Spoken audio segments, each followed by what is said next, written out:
हम, दुखियों के कष्ट हरता है तू, तेरा महान तेज है, छाया हुआ सभी जगह, सृष्टि की वास्तु में तू हो रहा है विद्यमान, तेरा ही धरते ध्यान हम, मांगते तेरी दया, ईश्वर हमारी बुद्धि को श्रेष्ठ मार्ग पर चला, भगवान हमारी बुद्धि को वेद मार्ग पर चला। धन्यवाद। नमस्कार। अब मैं आपके सामने एक छोटा सा भजन प्रस्तुत कर रही हूँ।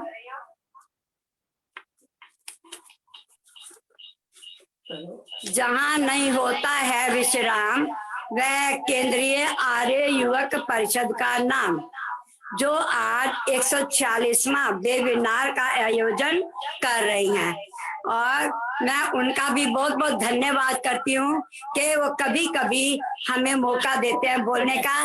बहुत बहुत धन्यवाद। आवाज आ रही है ना अनिल जी? अनिल जी आवाज आ रही है? आ रही है। हाँ ठीक है। परम पिता से प्रीत लगा, भव सागर से पार हो जा, भव सागर से पार हो जा। परम पिता से प्रीत लगा, भव सागर से पार हो जा, भव सागर से पार हो जा। सत्संग दे विच आया कर, गुण ईश्वर के गाया कर। सत्संग दे विच आया कर, गुण ईश्वर के गाया कर। जीवन वेद अनुसार बना, भव सागर से पार हो जा, भव सागर से पार हो जा। अंदर है प्रीतम तेरा, मन मंदिर में है डेरा। अंदर है प्रीतम तेरा, मन मंदिर में है डेरा। ज्ञान की सच्ची ज्योत जगा, भव सागर से पार हो जा, भव सागर से पार हो जा। चल रही विषयों की अंधेरी, ज्योत बुझाई जिसने तेरी। चल रही विषयों की अंधेरी, ज्योत बुझाई जिसने तेरी। उससे अपना आप छुड़ा, भव सागर से पार हो जा, भव सागर से पार हो जा। विषयों को नंदलाल तू छोड़, परम पिता से नाता जोड़। विषयों को नंदलाल तू छोड़, परम पिता से नाता जोड़। जीवन अपना शुद्ध बना, भव सागर से पार हो जा, भव सागर से पार हो जा। परम पिता से प्रीत लगा, भव सागर से पार हो जा, भव सागर से पार हो जा। धन्यवाद अनिल जी। धन्यवाद बहुत बहुत माता पुष्पा शास्त्री जी। अब रविंद्र गुप्ता जी को आमंत्रित करता हूँ एक भजन के लिए। इसके बाद कीर्ति खुराना जी पश्चिमी बिहार से तैयार रहेंगी। आइए रविंद्र गुप्ता जी, स्वागत। सभी श्रोताओं को मेरा नमन। एक छोटा सा गीत प्रस्तुत है। ए सांसों प्रभु की याद बिना, ए सांसों प्रभु की याद बिना, चलते रहना किस काम का है। मेरे प्राणों प्रभु के प्यार बिना मेरे प्राणों, प्रभु के प्यार बिना तन में रहना बस नाम का है। ए सांसों प्रभु की याद बिना, प्यासी धरती की प्यास बुझी, बादल बरसे बरसात बली, मुख से सुख का अमृत बरसे, जब मन हर्षे तब बात बने। गुणगान किया ना भगवन का, गुणगान किया ना भगवन का, गाते रहना किस काम का है। हे सांसों प्रभु की याद बिना चलते रहना किस काम का है।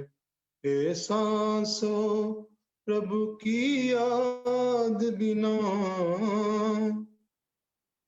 दुनिया में लाखों आते हैं, आते और जाते रहते हैं, पर अमर है जो उपकार करें और दिल से सेवा करते रहें। मेरे मन ईश्वर के ध्यान बिना, मेरे मन ईश्वर के ध्यान बिना फिरते रहना किस काम का है। हे सांसों प्रभु की याद बिना चलते रहना किस काम का है। मेरे प्राणों प्रभु के प्यार बिना, मेरे प्राणों प्रभु के प्यार बिना तन में रहना बस नाम का है। हे सांसों प्रभु की याद बिना। बहुत बहुत धन्यवाद जी। धन्यवाद रविंद्र जी। अब मैं आमंत्रित करता हूँ कीर्ति खुराना जी पश्चिम बिहार से। इसके बाद सविता जी गुरुग्राम से तैयार हैं।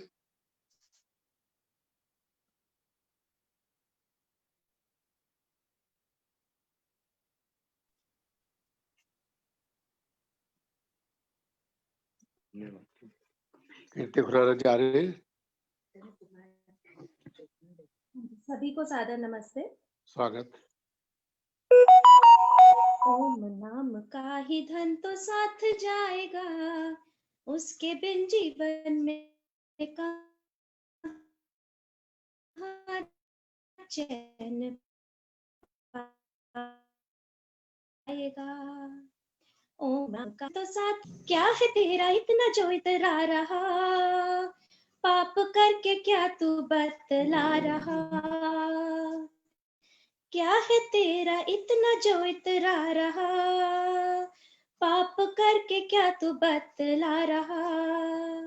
करना मन मानी भाव में डूब जाएगा, उसके बिन जीवन में कहाँ चैन पाएगा। ओम नाम का ही धन तो साथ जाएगा, उसके बिन जीवन में कहाँ चैन पाएगा। मन में उठती इच्छाएं नई नई, एक पूरी हो गई दूजी खड़ी। मन में उठती इच्छाएं नई नई, एक पूरी हो गई दूजी खड़ी। किस जन्म में आके इन्हें तू दबाएगा, उसके बिन जीवन में कहाँ चैन पाएगा। ओम नाम का ही धन तो साथ जाएगा, उसके बिन जीवन में कहाँ चैन पाएगा। जानना प्रभु की मेहरबानियां, बेबसी की ना सुना कहानियां। जानना प्रभु की मेहरबानियां, बेबसी की ना सुना कहानियां। व्यर्थ इस तरह कई जन्म गवाएगा, उसके बिन जीवन में कहाँ चैन पाएगा। ओम नाम का ही धन तो साथ जाएगा, उसके बिन जीवन में कहाँ चैन पाएगा। संग रह के करता जो सहायता, वो ही सच्चा मित्र कहलाएगा। संग रह के करता जो सहायता, वो ही सच्चा मित्र कहलाएगा। मित्र के बिना मिले ना कोई फायदा, उसके बिन जीवन में कहाँ चैन पाएगा।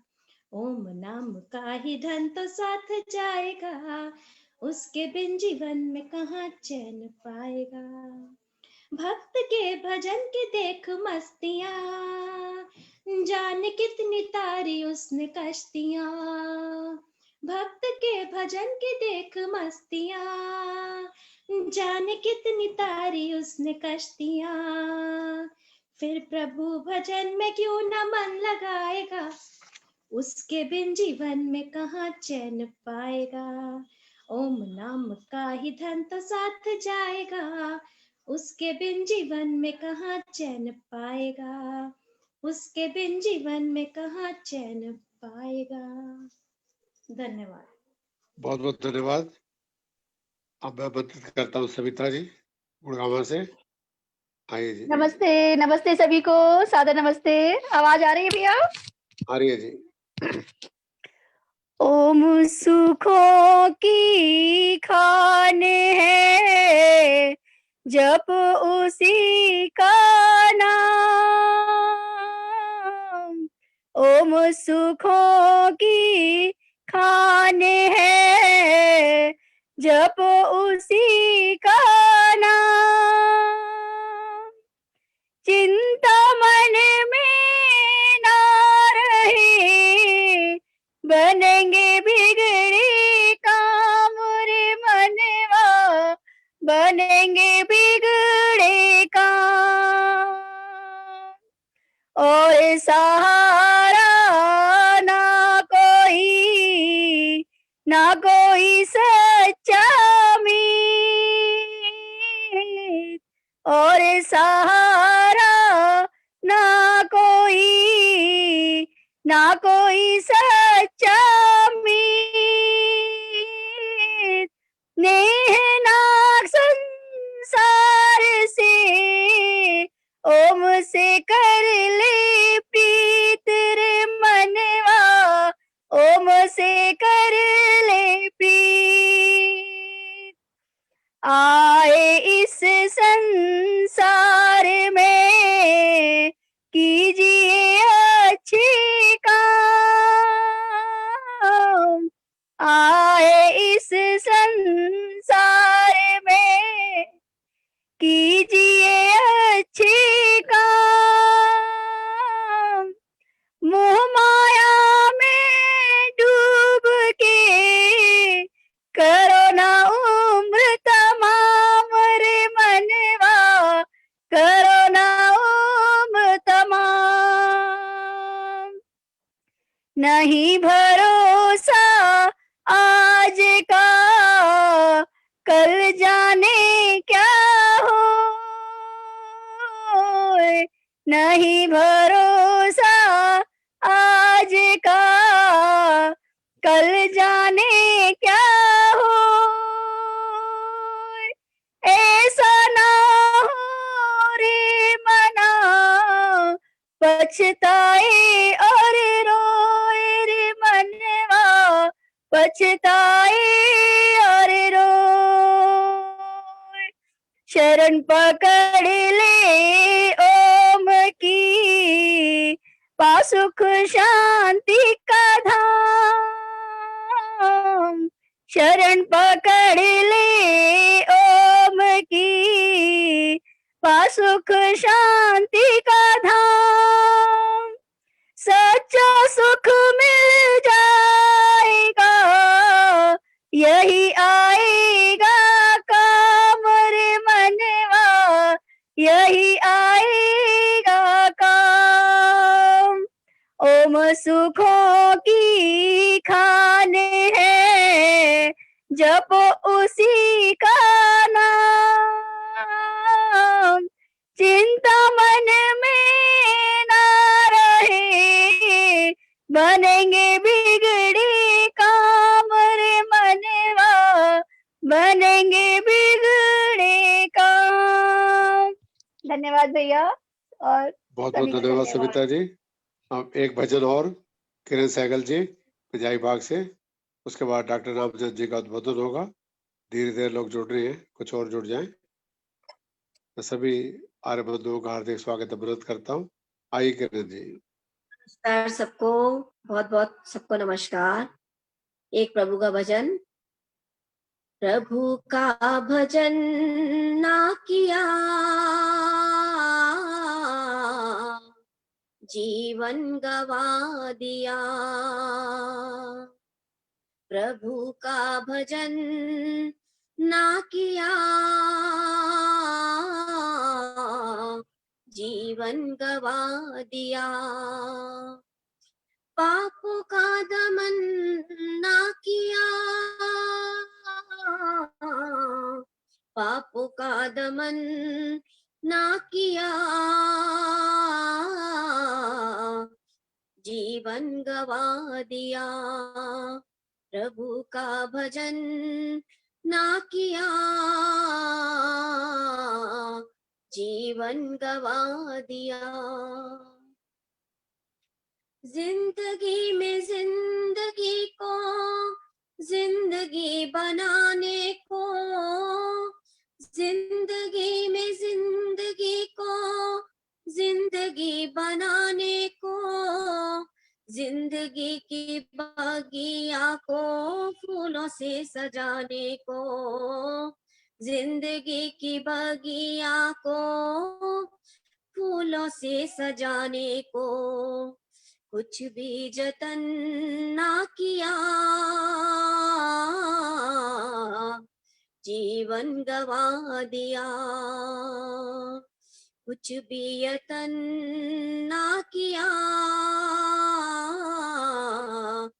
जीवन गवा दिया। पापों का दमन ना किया, पापों का दमन ना किया, जीवन गवा दिया, जीवन गवा दिया।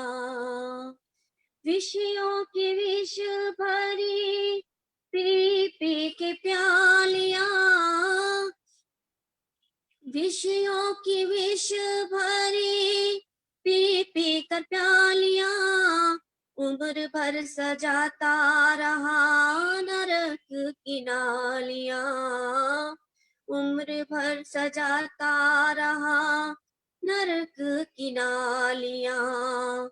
शुद्ध आचरण ना किया,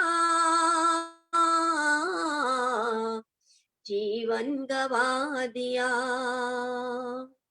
शुद्ध आचरण ना किया, जीवन गवा दिया।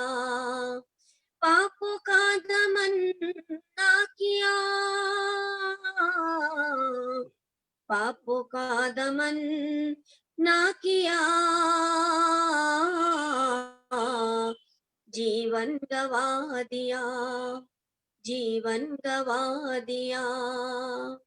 कहाँ से तू आया और कहाँ को तू जाएगा, कहाँ से तू आया है और कहाँ को तू जाएगा।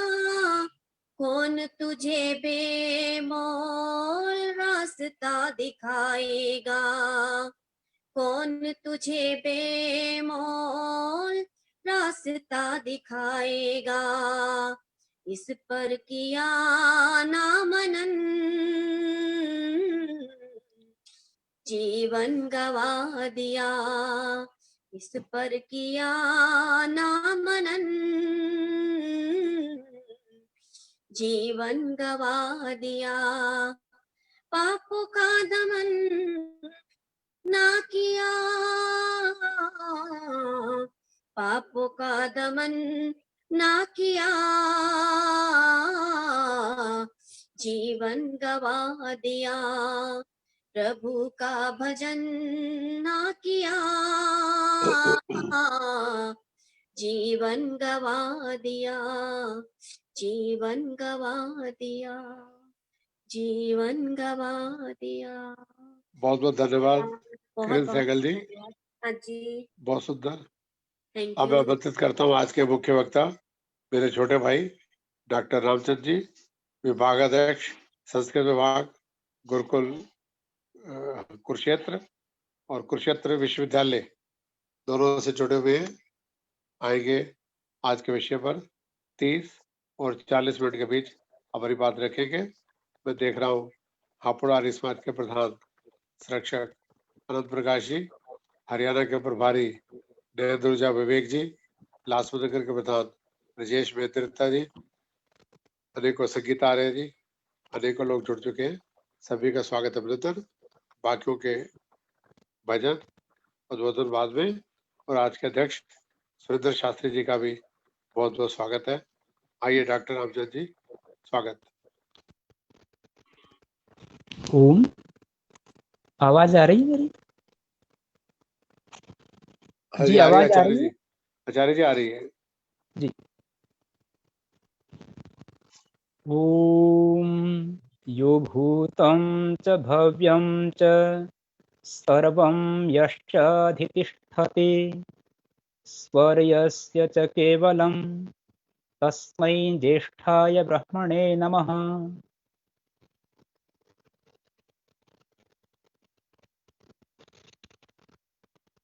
केंद्रीय आर्य युवक परिषद के राष्ट्रीय अध्यक्ष एवं मेरे अग्रज माननीय डॉक्टर अनिल आर्य जी, आज के इस 146वें वेबिनार के अध्यक्षता कर रहे सम्मानित आर्य नेता श्री सुरेंद्र शास्त्री जी, उप प्रधान आर्य समाज लाजपत नगर, इस वेबिनार से जुड़े हुए देश एवं देश के विभिन्न प्रांतों से जुड़े हुए महानुभाव, आर्यजन, माताएं, बहनें, युवक मित्र, आप सभी का मैं हृदय की गहराई से स्वागत और अभिनंदन करता हूं। मुझे आज बहुत विशेष प्रसन्नता हो रही है कि कोरोना काल में, जिस समय में सब जगह की गति प्राय रुक रही थी, उस समय में बहुत कम लोग हैं जिन्होंने एक नया मिशन बनाया हो और अपने मिशन को इतनी तीव्र गति प्रदान की हो। इस विषय में यदि कुछ अग्रगण्य लोगों का नाम लिया जाए तो आदरणीय अनिल आर्य जी का नाम हम सबको लेना चाहिए कि कोरोना काल के दौरान उन्होंने अब तक 146 वेबिनार करा दिए। ये बहुत बड़ी ऐतिहासिक घटना मैं इसको कह सकता हूँ कि कोई संकल्प लेना और संकल्प को इस प्रकार से परिपूर्ण करना अपने आप में बहुत बड़ा मिशन है। तो आपको बहुत बहुत बधाई। हम सब जितने लोग बैठे हुए हैं और दूर दूर जो यहाँ प्रत्यक्ष और परोक्ष, उन सब की तरफ से बधाई देता हूँ। एक बहुत महत्वपूर्ण विषय पर हम संक्षिप्त समय में परिचर्चा करने के लिए यहाँ पर उपस्थित हैं। मनुस्मृति में जीवन दर्शन।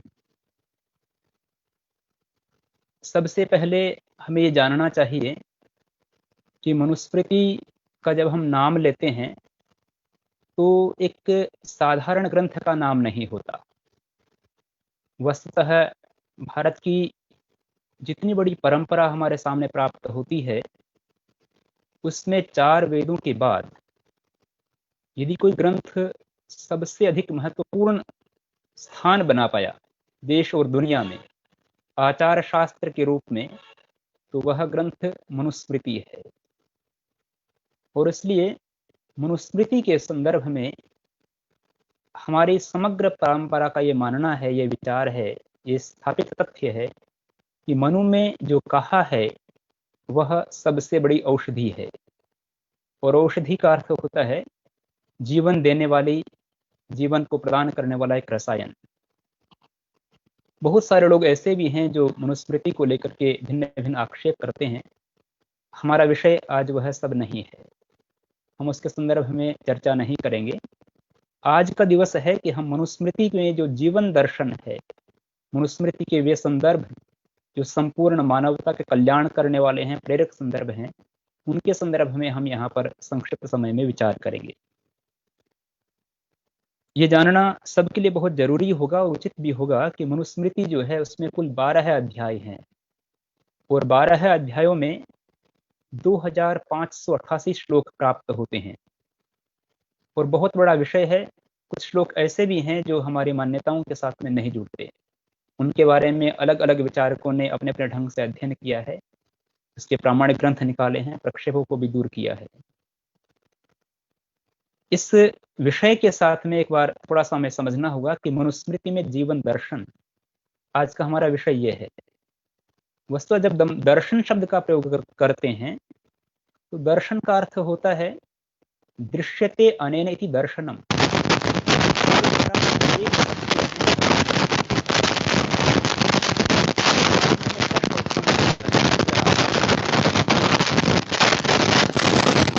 आचार्य की आवाज गड़बड़ हो रही है, बाइक गड़बड़ कर रहा है।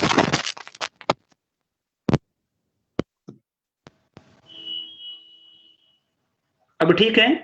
हाँ ठीक है जी। आज का जो विषय है मनुस्मृति में जीवन दर्शन, तो दर्शन का एक बहुत बड़ा अर्थ यह होता है कि दृश्यते अनेन इति दर्शनम, जिससे दिखाई देता है वह दर्शन होता है। तो पहला प्रश्न तो यह उत्पन्न होता है कि क्या हम अपने आंखों के द्वारा देख नहीं रहे हैं, तो दर्शन की आवश्यकता है? तो सच्चाई यही है कि हम वस्तुतः आंखों के माध्यम से देख नहीं रहे होते हैं। हम जिस प्रकार से उपनेत्र का, चश्मे का प्रयोग करते हैं, हमारी आंखें भी उतना ही प्रयोग करती हैं, इसके अलावा उनकी उपयोगिता उस रूप में नहीं है। देखने की जो दृष्टि है वह हमें चिंतन से प्राप्त होती है, वह हमें हमारी परंपरा से प्राप्त होती है, वह हमें हमारे ग्रंथों के माध्यम से प्राप्त होती है। यदि देखना आंखों के माध्यम से होता तो समाज के अंदर चोरी नहीं होती, समाज में व्यभिचार नहीं होता, समाज में अन्याय नहीं होता। ये सब कुछ होता हुआ दिखता है, इसका अर्थ है कि देखना मात्र जो है वो समाज को स्थापित नहीं करता। देखने के पीछे एक दृष्टि चाहिए, दृष्टि के पीछे एक दर्शन चाहिए, और वह दर्शन जो है वो हमारे शास्त्रों के माध्यम से प्राप्त होता है। अभी हम पौष का महीना है, एक बार ज्येष्ठ का महीना था, जेठ का महीना था, गर्मी पड़ रही थी और एक सड़क के किनारे पर लोग पत्थर तोड़ रहे थे। एक व्यक्ति, एक समझदार व्यक्ति, एक बुद्धिजीवी व्यक्ति वहां से जाता है और पूछता है कि तुम सब लोग इतनी बड़ी गर्मी के अंदर काम क्यों कर रहे हो? उसमें से एक व्यक्ति वहां पर उत्तर देता है कि क्या करूं, अपने सिर पर हाथ मारता है और कहता है कि भाग्य का मारा हुआ हूं और कोई काम नहीं है, इसलिए यही काम करता हूं। उसी जगह पर थोड़ा आगे गया, एक और दूसरा व्यक्ति पत्थर तोड़ रहा है। उससे उसने पूछा कि तुम इतना भयंकर काम यहां पर क्यों कर रहे हो? उसका दूसरा उत्तर था, वो कहता है कि मेरे घर पर 4 आंखें इंतजार कर रही हैं, उनके लिए आजीविका कमाना है, पापी पेट की जरूरत है और इसलिए मैं यहां पर काम कर रहा। तीसरा एक व्यक्ति और था, वह भी रोड पर काम कर रहा था, उसी जगह पर, उसी गर्मी में। उससे पूछा कि तुम यहां क्या काम क्यों कर रहे हो? उसने उत्तर दिया, आपको मालूम है कि पास में एक विश्वविद्यालय का निर्माण हो रहा है, एक गुरुकुल का निर्माण हो रहा है, और ये जो पत्थर मैं फोड़ रहा हूं यहां पर, इन पत्थरों का जो उपयोग होगा उस गुरुकुल की बिल्डिंग को बनाने में होगा, और जब वो बिल्डिंग बन जाएगी तो वहां से वैज्ञानिक निकलेंगे, स्नातक निकलेंगे, आचार्य निकलेंगे, वो देश के कल्याण का काम करेंगे। कहने का अर्थ यह है, एक ही स्थान पर 3 लोग काम कर रहे हैं, लेकिन उन तीनों का जो दर्शन है, जो दृष्टि है, वो अलग अलग है, और वो दृष्टि ही उस काम के महत्व को बढ़ा देती है। तो इसलिए सिर्फ नेत्रों के द्वारा कोई व्यक्ति समाज को देख नहीं सकता, और इसलिए दर्शन की आवश्यकता होती है, चिंतन की आवश्यकता होती है, स्थापित तथ्यों की आवश्यकता होती है जो शास्त्रों ने रखा है। हमारा जो जीवन है सहस्त्रों वर्षों से, शताब्दियों से मनुस्मृति के जीवन दर्शन के आधार पर टिका हुआ है। और आज जिस युग में जी रहे हैं, इस युग में भी मनुस्मृति का चिंतन जो है वो हम सब के लिए पथ प्रदर्शक होता है। समय की अपनी सीमा है और मैं कुछ संदर्भ जो है उनकी तरफ आपका ध्यान आकृष्ट करना चाहूंगा। सबसे पहला एक विषय मनुस्मृतिकार ये कहते हैं कि आखिर जो धर्म है, धर्म, उस धर्म को कौन व्यक्ति पालन कर सकता है। आज के युग में हम और आप सब लोग देखते हैं कि धर्म के लिए बड़ी संख्या में लोग जुटते हैं। बड़े बड़े सम्मेलन, भक्ति सम्मेलन, कथाएं, पौराणिक कथाएं, भागवत, सब कुछ होता है हमारे यहाँ। लेकिन समाज के अंदर उस धर्म का प्रभाव उतना दृष्टिगोचर नहीं होता। और कई बार लगता है कि शायद जितना समाज में ऐसी चीजें बढ़ रही हैं, समाज में मानवीयता कहीं खत्म होती हुई दिखाई दे रही है। तो मनुस्मृति यहां पर एक विशेष संदर्भ देती है और वो कहती है कि वस्तुतः धर्म जो है वो केवल आडंबरों के पीछे या आडंबरों के करने से आपका कार्य सिद्ध नहीं होगा, अपितु धर्म के पीछे एक बहुत बड़ा रहस्य है। अर्थ कामेषु असक्तानाम धर्म ज्ञानम विधीयते। यदि आपको धर्म सीखना है, वास्तव धर्म का पालन करना है, तो उसके दो नियम है कि जो व्यक्ति अर्थ से और काम से मुक्त होता है, अर्थ अर्थात धनार्जन, जब हम धन की अर्जन करते हैं तो आप बहुत बार देखते हैं कि व्यक्ति जो है वो गलत तरीके से धन कमाने लगा है। धन कमाना हमारे यहाँ पर बुरा नहीं माना गया, धन कमाना हमारे लिए आवश्यक है, धर्म के बिना हमारे कार्य नहीं होते। और जो विषय है वो यह कि धर्म के बिना कमाया हुआ जो धन होता है वह विनाश का कारण होता है। और इसलिए मनुस्मृति इस बारे में कहती है कि यदि आपको धर्म को आगे बढ़ाना है तो अर्थ और काम, इन दो चीजों से जो व्यक्ति मुक्त है वही व्यक्ति धर्म के रास्ते पर आगे बढ़ सकता है। यदि जो व्यक्ति अर्थ के द्वारा और काम के द्वारा, कामनाएं, आशंकाएं, वासनाएं, विलास, उन चीजों से जो व्यक्ति जुड़ा हुआ है वह व्यक्ति कभी भी धर्म के मार्ग पर आगे नहीं बढ़ सकता। और इसलिए हमें देखना होगा कि जो व्यक्ति यह कहता है कि मैं धर्म के लिए आगे बढ़ रहा हूं, या जो व्यक्ति यह कहता है कि मैं धर्म कर रहा हूं, यदि वह अर्थ और काम से जुड़ा हुआ है तो मनुस्मृति के अनुसार वह धर्म के रास्ते पर आगे नहीं बढ़ पा रहा है। दूसरा, धर्म का एक बहुत अद्भुत लक्षण भी मनुस्मृतिकार यहां पर देते हैं और वो कहते हैं कि वेद जो है वो हमारे सभी धर्म का मूल है। शास्त्रों की परंपरा बहुत बार प्राप्त होती है और हमारे मनुष्यों का स्थापित तथ्य है कि जब कभी भी शास्त्रों के बीच में कोई विरोध प्राप्त होगा तो उसके लिए जो प्रामाणिकता होगी वह वेद की होगी। और इसलिए महर्षि दयानंद सरस्वती ने आर्य समाज के नियमों में इस बात को लिखा है कि वेद का पढ़ना, पढ़ाना, सुनना, सुनाना सब आर्यों का परम धर्म है। और इस प्रकार से मनुस्मृति ये मैसेज देती है, ये संदेश देती है कि हमें वेद का अध्ययन जो है वो प्रत्येक व्यक्ति को जरूर करना चाहिए। वेद का चाहे एक मंत्र पढ़ा जाए या एक अंश पढ़ा जाए, कितना पढ़ा जाए वह महत्वपूर्ण नहीं है। महत्वपूर्ण यह है कि हमारी मर्यादा का, हमारे आचरण का जो नियंत्रण है वह वेद के माध्यम से होना चाहिए। एक बहुत महत्वपूर्ण विषय हमारे समाज में देखने को मिलता है भोजन को लेकर के। आजकल हम यह देखते हैं कि हमारे जीवन में कुछ चीजों ने बहुत महत्वपूर्ण स्थान बना लिया है और कुछ चीजें बहुत गौण होती चली जा रही हैं। समाज में देखने को मिलता है कि भोजन को लेकर के कोई नियम और कोई मर्यादाएं प्राय समाज में बहुत कम हो गई हैं। कब खाना है, क्या खाना है, कितना खाना है, इसके बारे में हमारे कोई नियम नहीं रह रहे हैं। आज हमारा भोजन प्राय करके घरों के अंदर तब होने लगा है जब कोई रात का कोई सीरियल निश्चित समय पर आता है तो हम सीरियल को निश्चित समय पर देखना पसंद करते हैं। उस सीरियल के कारण से हम अपने भोजन के समय को छोड़ देते हैं और उस सीरियल जब पूरा हो जाता है तो हम भोजन ग्रहण करते हैं। ये जो जीवन की जो प्रक्रिया है हमारी, इसको व्यक्ति से हट करके जब हम पूरे समाज के लेवल पर देखेंगे तो इसका बहुत बड़ा कुप्रभाव समाज के लेवल पर, समाज के स्तर पर दिखाई देता है। एक व्यक्ति की दिनचर्या बिगड़ती है, उससे व्यक्ति प्रभावित होता है, पर यदि वही बुरी दिनचर्या समाज के बड़े हिस्से के अंदर स्थापित हो जाए तो उसका कुप्रभाव पूरे समाज पर दिखाई देता है।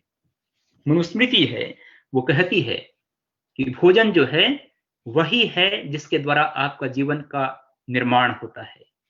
आपकी चिंतन का आधार भोजन है, आपके विचारों का आधार भोजन है। इसलिए भोजन की शुद्धता की तरफ, सात्विक भोजन की तरफ मनुस्मृतिकार ने बहुत विशेष रूप से जोर दिया है। और वो कहते हैं कि पूजितम ह्यशनम नित्यम बलम ऊर्जम यच्छति।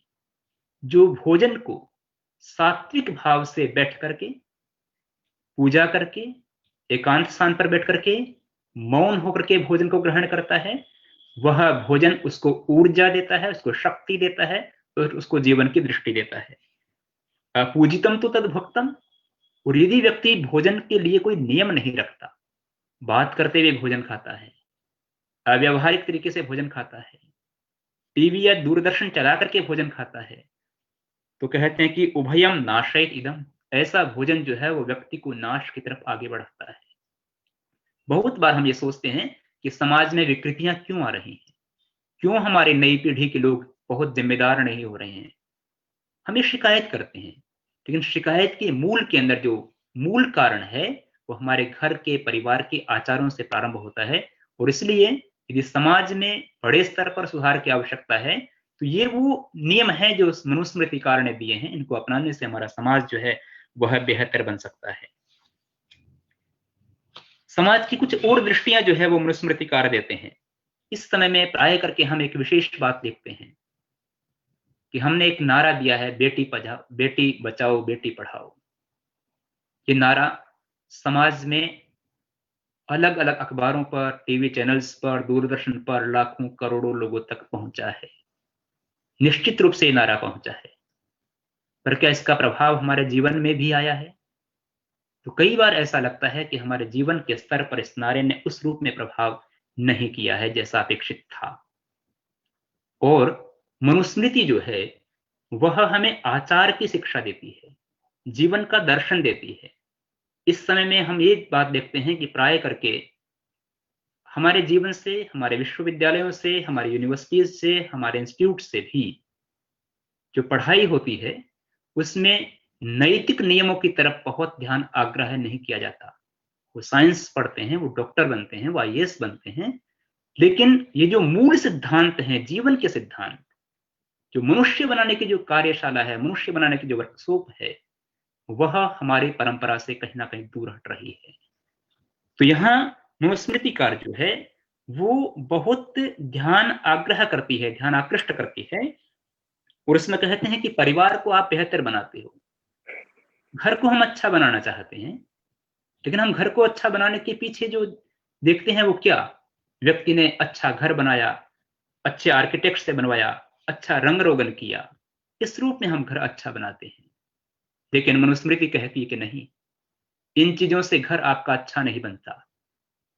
इससे आपकी बिल्डिंग अच्छी बन सकती है, लेकिन आपके घर में जो सुख, शांति और समृद्धि का वास होना चाहिए, उसका आधार ये सब कुछ नहीं है।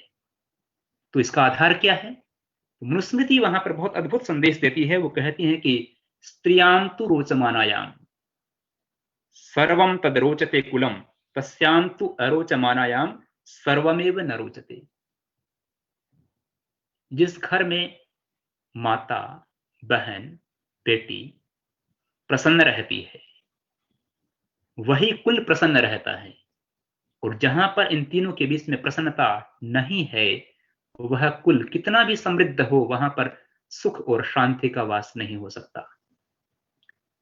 इस बात को एक परिवार से हट करके यदि हम पूरे समाज के स्तर पर आज देखते हैं तो हमें इसका प्रभाव दिखाई देगा। और हमें देखते हैं कि हमारे जो युवा पीढ़ी के अंदर इस बात के संस्कार हम देने के अंदर विफल हो रहे हैं। हम इस बात के अंदर सफल नहीं है कि हम ये समझा सकें कि कहीं पर भी समाज के अंदर कहीं पर भी कोई माता, बहन, बेटी खड़ी है तो हम उसका सम्मान कर सकें। और इसलिए बहुत बार जो समाज में विकृतियां आ रही हैं, उन विकृतियों के पीछे कारण यही है कि हमने मनुस्मृति के इस जीवन दर्शन को हमारी नई पीढ़ी तक नहीं पहुंचाया। और इसलिए आज बहुत आवश्यकता है कि कुछ भी बनाया जाए, व्यक्ति किसी भी पद और स्थान पर, ऊंचे पद पर पहुंचे, पर उससे पहले मनुस्मृति का जो जीवन दर्शन है वो उसके स्थान पर जरूर पहुंचना चाहिए। यही नहीं, मनुस्मृति ने एक बहुत अद्भुत सा संदेश और दिया है, और उसमें कहा है कि जो माँ है, माँ, उसके बारे में माँ के लिए कहा है कि उपाध्याय से 10 गुना आचार्य का स्थान होता है, आचार्य से 100 गुना स्थान पिता का होता है, और पिता से 1000 गुना स्थान, ऊंचा स्थान माँ का होता है। आज के समय में इस जीवन संदेश को केवल कहने की आवश्यकता नहीं है कि हम केवल यहाँ वेबिनार में बोलें। समाज के लेवल पर हम देखेंगे तो बहुत दर्दनाक घटनाएं हमारे समक्ष आती हैं। जिन लोगों ने अखबार और न्यूज़पेपर्स रोज पढ़ते हैं, उनके सामने पिछले वर्ष की वो घटना जरूर याद होगी कि राजकोट के अंदर किसी महाविद्यालय के प्रोफेसर ने अपनी मां को, इनको ब्रेन हेमरेज हो गया था, उनकी दुखी होकर के उनसे, उनकी सेवा से कष्ट में जाकर के उनको छत से फेंक दिया था, और इसी कारण से उनकी हत्या हो गई थी, उनकी मौत हो गई थी। ये घटना केवल राजकोट की नहीं है, बड़े स्तर पर समाज में ऐसी स्थितियां निरंतर बढ़ती जा रही हैं, वृद्धाश्रमों की व्यवस्थाएं बढ़ती जा रही हैं। और इसलिए ये जो भारत की गौरवपूर्ण परंपरा है, उस परंपरा को संरक्षित करने के लिए हमें जीवन के स्तर पर इन मूल्यों को समाज में स्थापित करने की बहुत बड़ी आवश्यकता है। मनुस्मृति एक और विशेष बात की तरफ ध्यान आकृष्ट करती है, वह यह कि हम प्राय देखते हैं कि समाज में आज सम्मान का जब विषय आता है, सम्मान किसका ज्यादा हो, तो प्राय करके इसमें कोई विवाद का विषय नहीं है कि हमने धन और संपत्ति को बहुत ज्यादा मान देना प्रारंभ कर दिया है। निश्चित रूप से समाज में धन का स्थान महत्वपूर्ण है, इससे कोई व्यक्ति निषेध नहीं कर सकता। पर यहां पर मनुस्मृति ने एक विशेष बात कही है कि यदि समाज के अंदर अच्छा सौहार्दपूर्ण माहौल बनाना है, अवसर बनाना है, तो हमें यह समझना होगा कि वित्त, बंधु, उम्र, कर्म और विद्या, सबसे पहला धन, दूसरा बंधु, तीसरा अवस्था, उसके बाद में कर्म और अंतिम रूप से विद्या, ये 5 चीजें जो हैं वो समाज में मान और सम्मान की अधिकारी हैं। पर मनुस्मृतिकार यहाँ पे एक विशेष मैसेज देते हैं, संदेश देते हैं, और वो कहते हैं कि इन 5 के अंदर गर्यः यदिद उत्तरम, इन 5 में जो बाद का है वह ज्यादा सम्मान का अधिकारी है। और यह परंपरा हमारे समाज से आज धीरे धीरे लुप्त होती जा रही है। हमने आचार्य जनों को, हमने तपस्वी लोगों को, हमने तपस्वी महानुभावों को सम्मानित स्थान देने की परंपरा को जब से गौण किया है और धन को अधिक महत्व देने की परंपरा हमने समाज में स्थापित की है, तब से समाज में अशांति बढ़ने लगी है। यही नहीं, मनुस्मृतिकार ने एक विशेष संदेश भी दिया है। वो कहते हैं कि यदि कभी राजा और एक आचार्य या स्नातक के बीच में सम्मान का अवसर आ जाए, रास्ते पर दोनों आ रहे हों, तो कहते हैं कि राजा को चाहिए कि वो स्नातक के लिए जो है अपना रास्ता छोड़ दे। तो ये जो दृष्टियां हैं कि हमारे शास्त्र की महत्व को बताता है कि हमारा जो समाज में जो जीवन दर्शन है वो हमारे ऋषि लोग किस प्रकार का स्थापित करना चाहते हैं। एक विशेष संदेश और भी मनुस्मृति में प्राप्त होता है, और वह यह पंच महायज्ञों को लेकर के। इस समय में समाज से हम अच्छाई को ढूंढना चाह रहे हैं, लेकिन उन सब के मूल में जितनी हम खोज कर रहे हैं, अभी तक कोई ऐसा स्थापित तथ्य नहीं मिला। लेकिन लाखों वर्ष पहले हमारे ऋषियों ने इस बात को खोज लिया था कि समाज को अच्छा, उन्नत और श्रेष्ठ बनाने के जो मूल आधार हैं वो पंच महायज्ञ हैं। और उस पंच महायज्ञों की विशेष व्याख्या यहां पर मैं नहीं करूंगा, लेकिन देखने की आवश्यकता है कि उसमें जहां पर संध्या यज्ञ को स्थान महत्वपूर्ण दिया है, वहां पर अतिथि यज्ञ को भी स्थान दिया हुआ है। घरों के अंदर विद्वानों का आगमन होने से बहुत सारी जो समस्याएं हैं, जनरेशन गैप जो है वो अपने आप समाप्त हो जाता है। पितृयज्ञ की शिक्षा देने से माता पिता की सेवा शुश्रूषा के संस्कार पड़ जाते हैं। और बलिवैश्व देव यज्ञ जो है वह अपने आप में बहुत महत्वपूर्ण है। इस समय में आप ध्यान से देखिए कि समाज के अंदर शायद मनुष्य ने यह समझ लिया है कि ये धरती का निर्माण करने वाला मैं ही हूं, और इसी कारण से वो ये भूल गया कि धरती मैंने नहीं बनाई है, ये इंसान की धरोहर नहीं है, ये प्रकृति की देन है। और इसलिए प्रत्येक वह कार्य जो प्रकृति का नुकसान करता है, प्रकृति को हानि पहुंचाता है, वह कार्य व्यक्ति को नहीं करना चाहिए। लेकिन पिछले कुछ दशकों से हमारे समाज ने इस पंच महायज्ञों में जो बलिवैश्व देव यज्ञ की जो भावना थी उसको पूरी तरह से तिरोहित कर दिया। और इसका दुष्परिणाम है कि आज जब हमारे शहरों का निर्माण होता है, हम सब जानते हैं कि पहले जगह जगह पर तालाब होते थे, जीव जंतु होते थे, पानी पीते थे, उससे जो पारिस्थितिक विज्ञान जो था, पर्यावरण था, वो अनुकूल बना रहता था। लेकिन इस समय में मनुष्य ने सब जगह पर सारा पानी का जो बाहरी प्रभाव था उसको नष्ट कर दिया। सारा पानी सीधा नल के अंदर आता है। बड़ी संख्या के अंदर जो पशु पक्षी हैं, जीव जंतु हैं, वो पता नहीं कहाँ चले गए हैं, खत्म हो गए हैं, प्रजातियां नष्ट हो रही हैं। ये मनुष्य का जो इस प्रकार का जो दृष्टिकोण है, इसी दृष्टिकोण ने, इस प्रकार की जो कुत्सित सोच है, इसने सारे समाज को और सारे प्रकृति को जो है गर्त के अंदर डाल दिया है। कहीं ना कहीं जो कोरोना का जो ये प्रभाव हुआ है, ये जो बुरा दौर प्रकृति के अंदर आया है, इसके मूल में भी मनुष्य की ये बुरी सोच ही है। तो हमारे ऋषियों ने जो ये पंच महायज्ञों के माध्यम से सारी समष्टि के साथ में व्यष्टि को जोड़ने की जो परंपरा स्थापित की थी, वह बहुत जरूरी थी। और भविष्य में भी यदि हमें समाज को बेहतर, उन्नत और श्रेष्ठ बनाना है तो उसके मूल के अंदर ये चीजें बहुत महत्वपूर्ण होंगी। कुछ चीजें ये हमारे पारिवारिक चीजें जो है उसके बारे में मैंने चर्चा आपसे की है। लेकिन पारिवारिक विषयों के अलावा जो मनुस्मृति है वह वस्तुतः बहुत बड़ा ग्रंथ है। उसमें केवल परिवार की बात नहीं है। मनुस्मृति हमारी शासन व्यवस्था को, हमारी राज्य व्यवस्था को, सब चीजों के बारे में बहुत अद्भुत वर्णन प्राप्त होता है। एक स्थान पर टैक्स के बारे में, क्योंकि समय की अपनी गति है और मैं उसका ध्यान रखूंगा, टैक्स के बारे में वर्णन करते हुए कि कर किस प्रकार से लेना चाहिए, मनुस्मृतिकार ने एक बड़ा अद्भुत सा संदेश दिया है।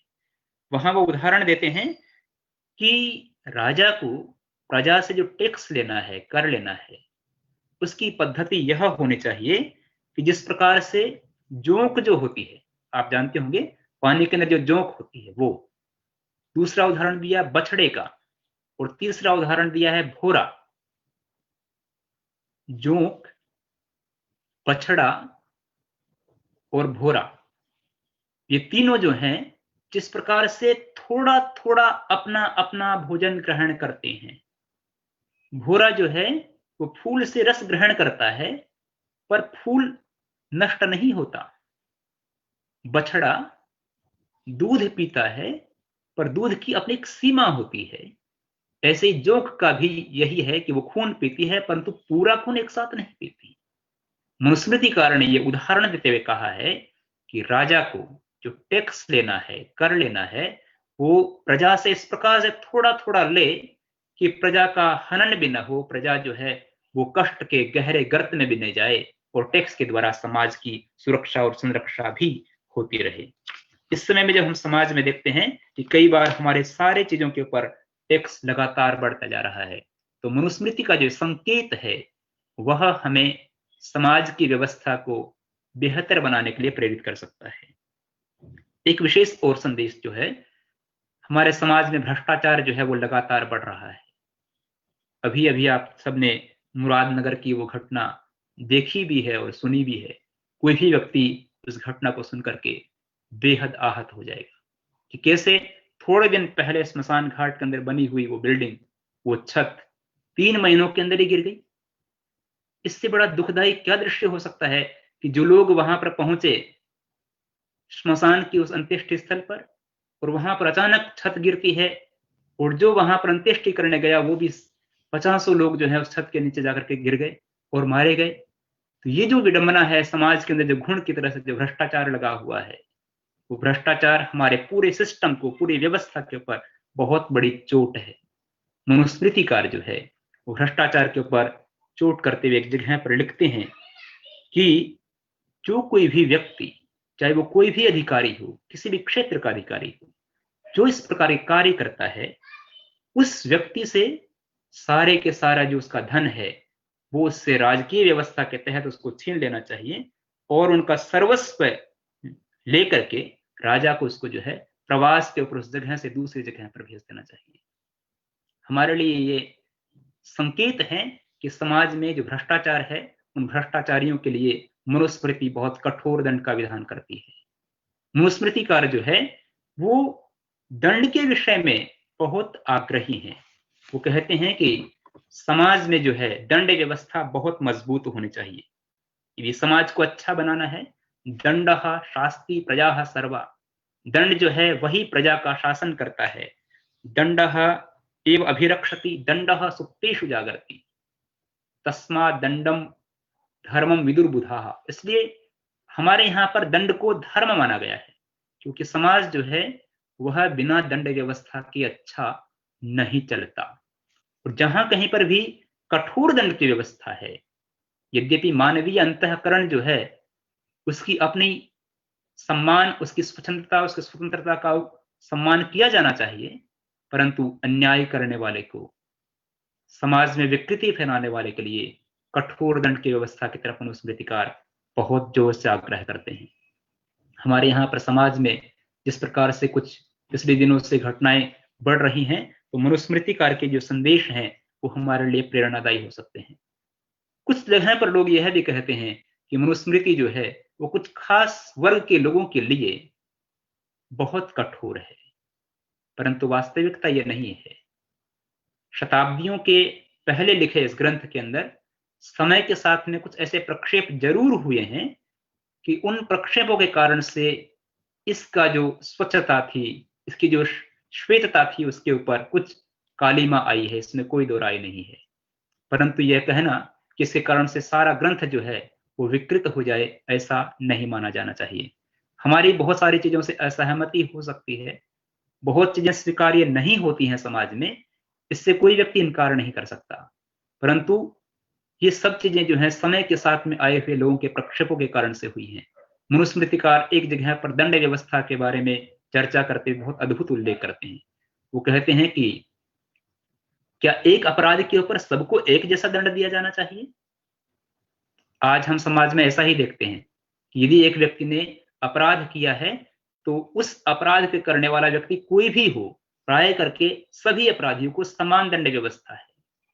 पर मनुस्मृतिकार जो है वो यहां यह कहते हैं कि नहीं, यदि अपराध करने वाला व्यक्ति कौन है, यदि व्यक्ति बहुत उन्नत पद पर, बहुत समझदार, बहुत विशेष है, तो उसको अधिक दंड दिया जाना चाहिए। और जो अल्पमति वाला है, जो बुद्धिहीन व्यक्ति है, जिसको कि तत्कालीन समय में शूद्र शब्द के द्वारा अभिहित किया जाता था, ऐसे व्यक्ति को दंड ज्यादा नहीं दिया जाना चाहिए। समय अपनी गति के साथ में आगे बढ़ रहा है। मैं मनुस्मृति के इस सार के बारे में, संपूर्ण व्यवस्था को एक इंगित करते हुए यह सार के रूप में कहना चाहूंगा कि मनुस्मृति का जो जीवन दर्शन है वह हमारे को सूक्ष्मता की तरफ ले जाता है, समाज को बेहतर दृष्टि देने की तरफ आगे बढ़ाता है। और इसलिए समय समय पर इस विषय पर परिचर्चा, संवाद जरूर होते रहना चाहिए। और मनुस्मृति के जीवन संदेश को प्राप्त करके हम आज फिर से समाज में एक अच्छा वातावरण, एक सुंदर वातावरण, एक सौहार्दपूर्ण वातावरण जो है वो बना सकते हैं। तो मैं बहुत आभारी हूँ आदरणीय 10-15 मिनट और ले लो, बहुत अच्छा चल रहा है। 10-15 मिनट और ले लो। अब तो रस आना शुरू हुआ जी, अब तो रस आना शुरू हुआ। अच्छा मुझे लगा कि जो व्यवस्था है वो पता नहीं किस तरह की है। कोई बात नहीं, बहुत अच्छा लग रहा है। ठीक है, तो और 10-15 मिनट ले लेते हैं, कोई भी ऐसी बात नहीं है।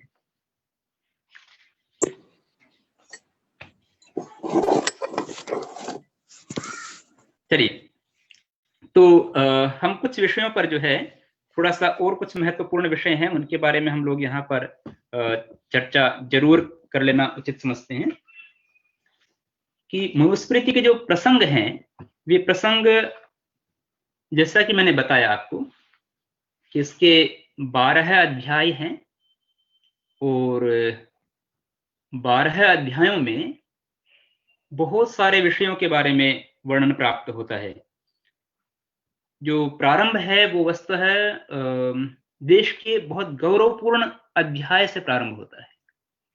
आपको शायद ये जानकारी होगी और नहीं है तो सबको होने चाहिए कि मनुस्मृति ही पहला ग्रंथ है उपलब्ध ग्रंथों के अंदर जिसने हमारे देश के लिए ये कहा है कि एतत् देश प्रसूतस्य सकाशाद अग्रजन्मनः स्वं स्वं चरित्रम शिक्षिरन् पृथिव्याम सर्वमानवः।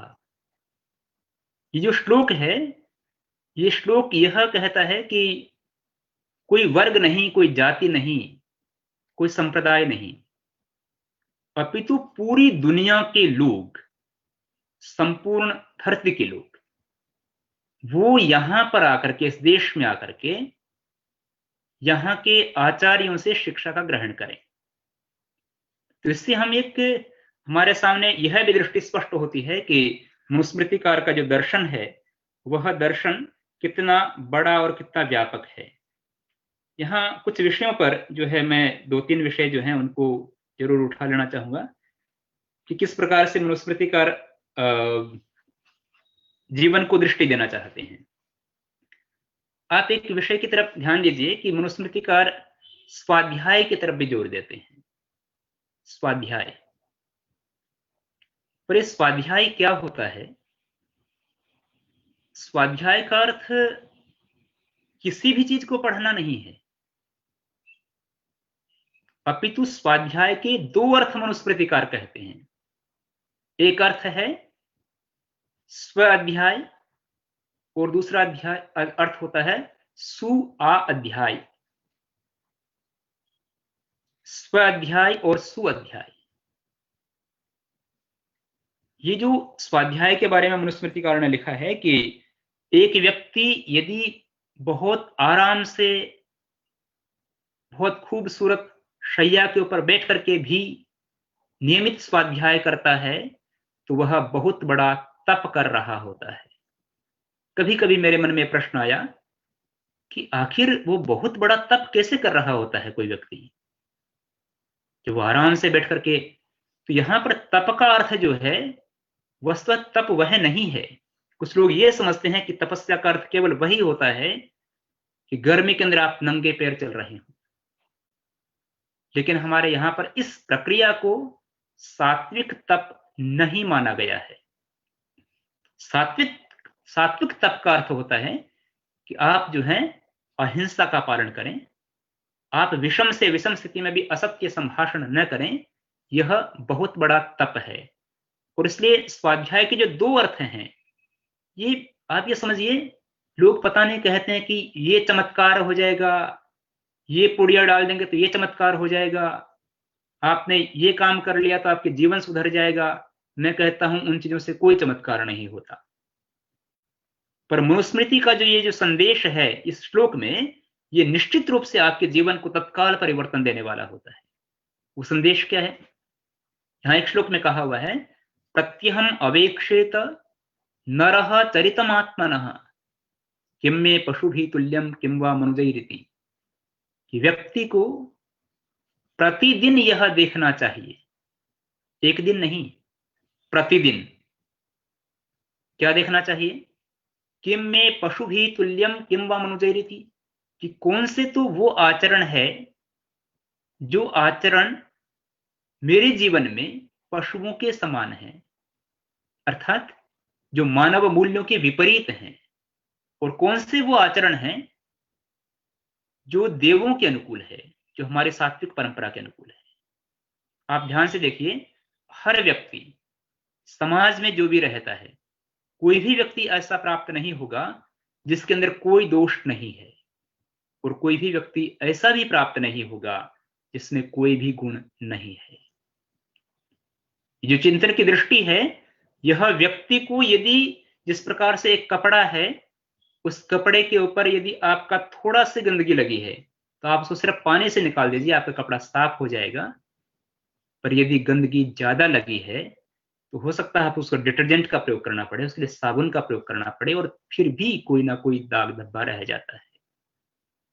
तो रोजाना चिंतन की जो कला है, यह मनुष्य को उत्कृष्ट बनाने का बहुत बड़ा साधन है, जिसको मनुस्मृतिकार आत्मनिरीक्षण कहते हैं। हम और आप देखते हैं कि समाज में आज इस समय में आत्मनिरीक्षण जो है वो समाज की दिनचर्या का, व्यक्ति की दिनचर्या का हिस्सा नहीं है। व्यक्ति आता है, काम से लौट करके आता है, और आने के बाद में घर पर बात करता है, खाना खाता है और सो जाता है। मनुस्मृतिकार कहते हैं कि नहीं, यदि जीवन को बेहतर बनाना है तो प्रतिदिन आपको यह सोचना चाहिए कि आज के दिन में मुझसे कौन सी कमी रही है जो अच्छा आचरण नहीं है, और कौन सा आचरण है जो मेरे जीवन का बेहतर है। जो अच्छा आचरण है उसको मैं जिम्मेदारी के साथ में आगे बढ़ाऊंगा, और जो बुरा आचरण है उसको मैं समाप्त कर दूंगा। यदि ये कोशिश कोई व्यक्ति रोजाना करता है तो निश्चित रूप से उसके जीवन में परिवर्तन प्रारंभ होता है। यह जानना बहुत जरूरी होगा कि कोई भी व्यक्ति एक दिन के अंदर बहुत बड़ा व्यक्ति या महापुरुष नहीं बनता, और एक ही दिन के अंदर कोई व्यक्ति जो है वह दानव भी नहीं बनता। मैं एक बार बहुत समय पहले एक घटना पढ़ रहा था, जेल के अंदर एक कोई बहुत बड़ा आतंकी, उसको जेल में बंद किया हुआ था। वहां पर एक दिन अखबार के अंदर कुछ लोग एक चित्र लेकर के आए, और उन्होंने चित्र दिखाया कि देखिए इसमें कोई बहुत पुराना किसी बच्चे का चित्र है, और उस पर लिखा हुआ था कि शहर का सबसे सुंदर बालक। बहुत पहले का कोई चित्र था। सारे लोग उस चित्र को देख करके कह रहे थे कि देखो कितना अच्छा है, कितना अच्छा है, कितना अच्छा है। उस आतंकी ने पूछा कि आखिर ये चित्र कौन है, मुझे भी दिखाइए। जब उस चित्र को देखा उसने, उसकी आंखों से आंसू हो गए, उसकी आंखों से आंसू झरने लगे। मैंने पूछा कि तुम क्यों रो रहे हो? उसने कहा कि ये जो चित्र देख रहे हो आप, ये चित्र और किसी व्यक्ति का नहीं है, ये चित्र तो मेरा ही है। सब लोगों को बड़ा आश्चर्य हुआ कि जो बालक किसी समय में सबसे अच्छे बालक के रूप में इसका चित्र अखबार में छपा हो, वो इतना बड़ा आतंकी कैसे बन सकता है। उसके पीछे एकमात्र कारण था कि उसको जो गलत दिशा जो उसको मिली, उस गलत दिशा से रोकने की चेष्टा किसी व्यक्ति ने उसके लिए नहीं की, और इसलिए वो लगातार बढ़ते बढ़ते एक दुर्दांत आतंकी के रूप में समाज के सामने आया। हमें जानना होगा कि मनुस्मृतिकार जो है वो कुछ जो दिशा निर्देश देते हैं, वो दिशा निर्देश हमारे समाज को बेहतर और उन्नत बनाने के प्रमुख कारण हो सकते हैं। यहां पर जो है मैं धर्म के कुछ लक्षणों की चर्चा भी करना चाहूंगा। धर्म के 10 लक्षण। आपको उन धर्म के लक्षणों को लोग केवल ऐसा सोचते हैं कि ये आडंबर है, नहीं। क्षमा चाहूंगा डॉक्टर साहब थोड़ा सा एक दलित वर्ग आजकल मनुस्मृति के विरुद्ध बोलता है, जैसे भीम आर्मी टाइप है, कृपया इसके ऊपर भी अपना प्रकाश डालें। चलिए बात करते हैं। मैं कुछ चीजों की तरफ आपका ध्यान आकृष्ट करना चाहूंगा कि एक के जो धृति क्षमा वाला जो श्लोक है, उसमें 10 लक्षण कहे हुए हैं कि समाज को बेहतर बनाने के जो 10 लक्षण हैं, ये 10 लक्षणों के द्वारा व्यक्ति का जीवन बेहतर बनता है। और याद रखिए कि मनुस्मृति का जो धर्म है वह किसी व्यक्ति, समाज और संप्रदाय के साथ में जुड़ा हुआ नहीं है। उसका जो धर्म है वो सार्वभौम है, सार्वकालिक है और सार्वदेशिक भी है। यहां जो धर्म के लक्षण है उसमें सबसे पहला जो उदाहरण दिया है वो धृति दिया हुआ है। यदि हर लक्षण की चर्चा की जाए तो बहुत लंबा होगा, पर मैं इस धृति के बारे में भी आपसे थोड़ी सी चर्चा करना चाहूंगा कि सबसे पहला जो उदाहरण दिया है वो धृति, धैर्य रखना। कि धैर्य रखना जीवन में कैसे चमत्कार कर सकता है। एक बार एक प्रोफेसर थे, उन्होंने एक प्रयोग किया, और प्रयोग ये किया कि एक क्लास लगी हुई थी और कक्षा के बीच में उन्होंने ले जाकर के बहुत अच्छी उस समय की जो टॉफी थी वो बच्चों के सामने रख दी, और बच्चों के सामने रखने के बाद उन्होंने कहा कि मैं 10 मिनट में आ रहा हूं, इस टॉफी को कोई भी खाना नहीं। यदि खा लोगे तो कोई दंड नहीं मिलेगा, पर नहीं खाओगे तो अच्छा लगेगा। इस बात को कह करके वो लौट चले गए और लगभग 10 मिनट के बाद में लौट करके आए। आप ध्यान से सुनिएगा, कहानी जो है ये वास्तविक कथा है, ये प्रयोग किया गया था उन विद्यार्थियों के ऊपर। 10 मिनट के अंदर जब वो लौट करके आते हैं तो बहुत सारे बच्चों ने वो टॉफी खा ली थी, क्योंकि उन्हें कहा गया था कि यदि तुम टॉफी खा लोगे तुम्हें कोई दंड नहीं मिलेगा। लेकिन कुछ बच्चे ऐसे भी थे जिन्होंने उन टॉफियों को नहीं खाया, क्योंकि जो प्रोफेसर थे उनका आग्रह था कि नहीं खाओगे तो अच्छा लगेगा। प्रोफेसर ने कुछ नहीं किया। उन्होंने उन सब बच्चों का एक रिकॉर्ड अपने पास में रखा जिन्होंने नहीं खाया और जिन्होंने खा लिया। वर्षों के बाद में प्रोफेसर मार्शल मेलो थ्योरी के रूप में ये पूरी दुनिया के अंदर प्रसिद्ध ये थ्योरी है। उन्होंने दोबारा कुछ वर्षों के बाद में दोबारा खोज की, और जब उन्होंने खोज की तो मालूम पड़ा कि जिन बच्चों ने बहुत जल्दी उन टॉफियों को खा लिया था वो जीवन में कहीं पर भी अच्छी उन्नति पे नहीं पहुंचे थे। लेकिन जिन बच्चों ने 10 मिनट, जो सिर्फ 10 मिनट उस 10 मिनट का प्रतीक्षा की और उसके बाद में खाया, वो सारे जो बच्चे थे वो बहुत ऊंचे ऊंचे पदों पर थे। क्यों? क्योंकि जो थ्योरी है, वो जो धैर्य है, वो धैर्य केवल कक्षा के लेवल पर नहीं होता, वो तो केवल परीक्षा थी। वास्तव में जीवन के हर स्तर पर उनके जीवन में धैर्य उनका जीवन का अंग था और बाकी लोगों के जीवन में उसका अंश नहीं था। इसलिए धैर्य अपने आप में, इसलिए मनुस्मृतिकार ने धर्म का जो पहला लक्षण धैर्य दिया है वो आपके जीवन को चमत्कारी रूप से बदल देने वाला है। अभी एक बहुत महत्वपूर्ण प्रश्न उठाया है कि हमारे समाज में दलित वर्ग की तरफ से मनुस्मृति पर कुछ आक्षेप किए जाते हैं, और ये वास्तविकता है कि हमारे समाज में इस समय में कुछ सामाजिक जो स्थितियां बन रही हैं, जो विकृतिपूर्ण बन रही हैं, वो मनुस्मृति को लेकर के आतंकित हैं। हमें जरूर समझना होगा कि मनुस्मृति के बारे में ये आज से नहीं, बहुत लंबे समय पहले से चली आ रही है। हमारे देश में डॉक्टर भीमराव अंबेडकर ने, मुझे लगता है कि एक प्रभावी व्यक्ति के रूप में मनुस्मृति के विरोध में एक आंदोलन प्रारंभ किया था, और आज भी लोग जो हैं 25 दिसंबर को एक परंपरा के रूप में मनुस्मृति की प्रतियों को जलाने की कोशिश करते हैं। देश में सब जगह पर माना हुआ तथ्य है, इसमें कुछ भी छिपाने जैसा नहीं है। परंतु वास्तविकता यह है कि मनुस्मृति को जो लोग जलाते हैं, जो लोग उसके खिलाफ लिखते हैं, उनमें से अधिकतर लोगों ने मनुस्मृति को पढ़ा हुआ नहीं होता। न वो मनुस्मृति के संदर्भ में जानते हैं, न मनुस्मृति के बारे में उन्हें कोई जानकारी होती है, न वो संस्कृत जानते हैं। और इसलिए ऐसे लोग जब ऐसा काम करते हैं तो जहां पर ये चिंताजनक स्थिति होती है कि ऐसा क्यों किया जा रहा है, वहीं पर ही समाज की गिरती हुई स्थिति की भी जानकारी मिलती है, क्योंकि मनुस्मृति में ऐसा कुछ भी नहीं है।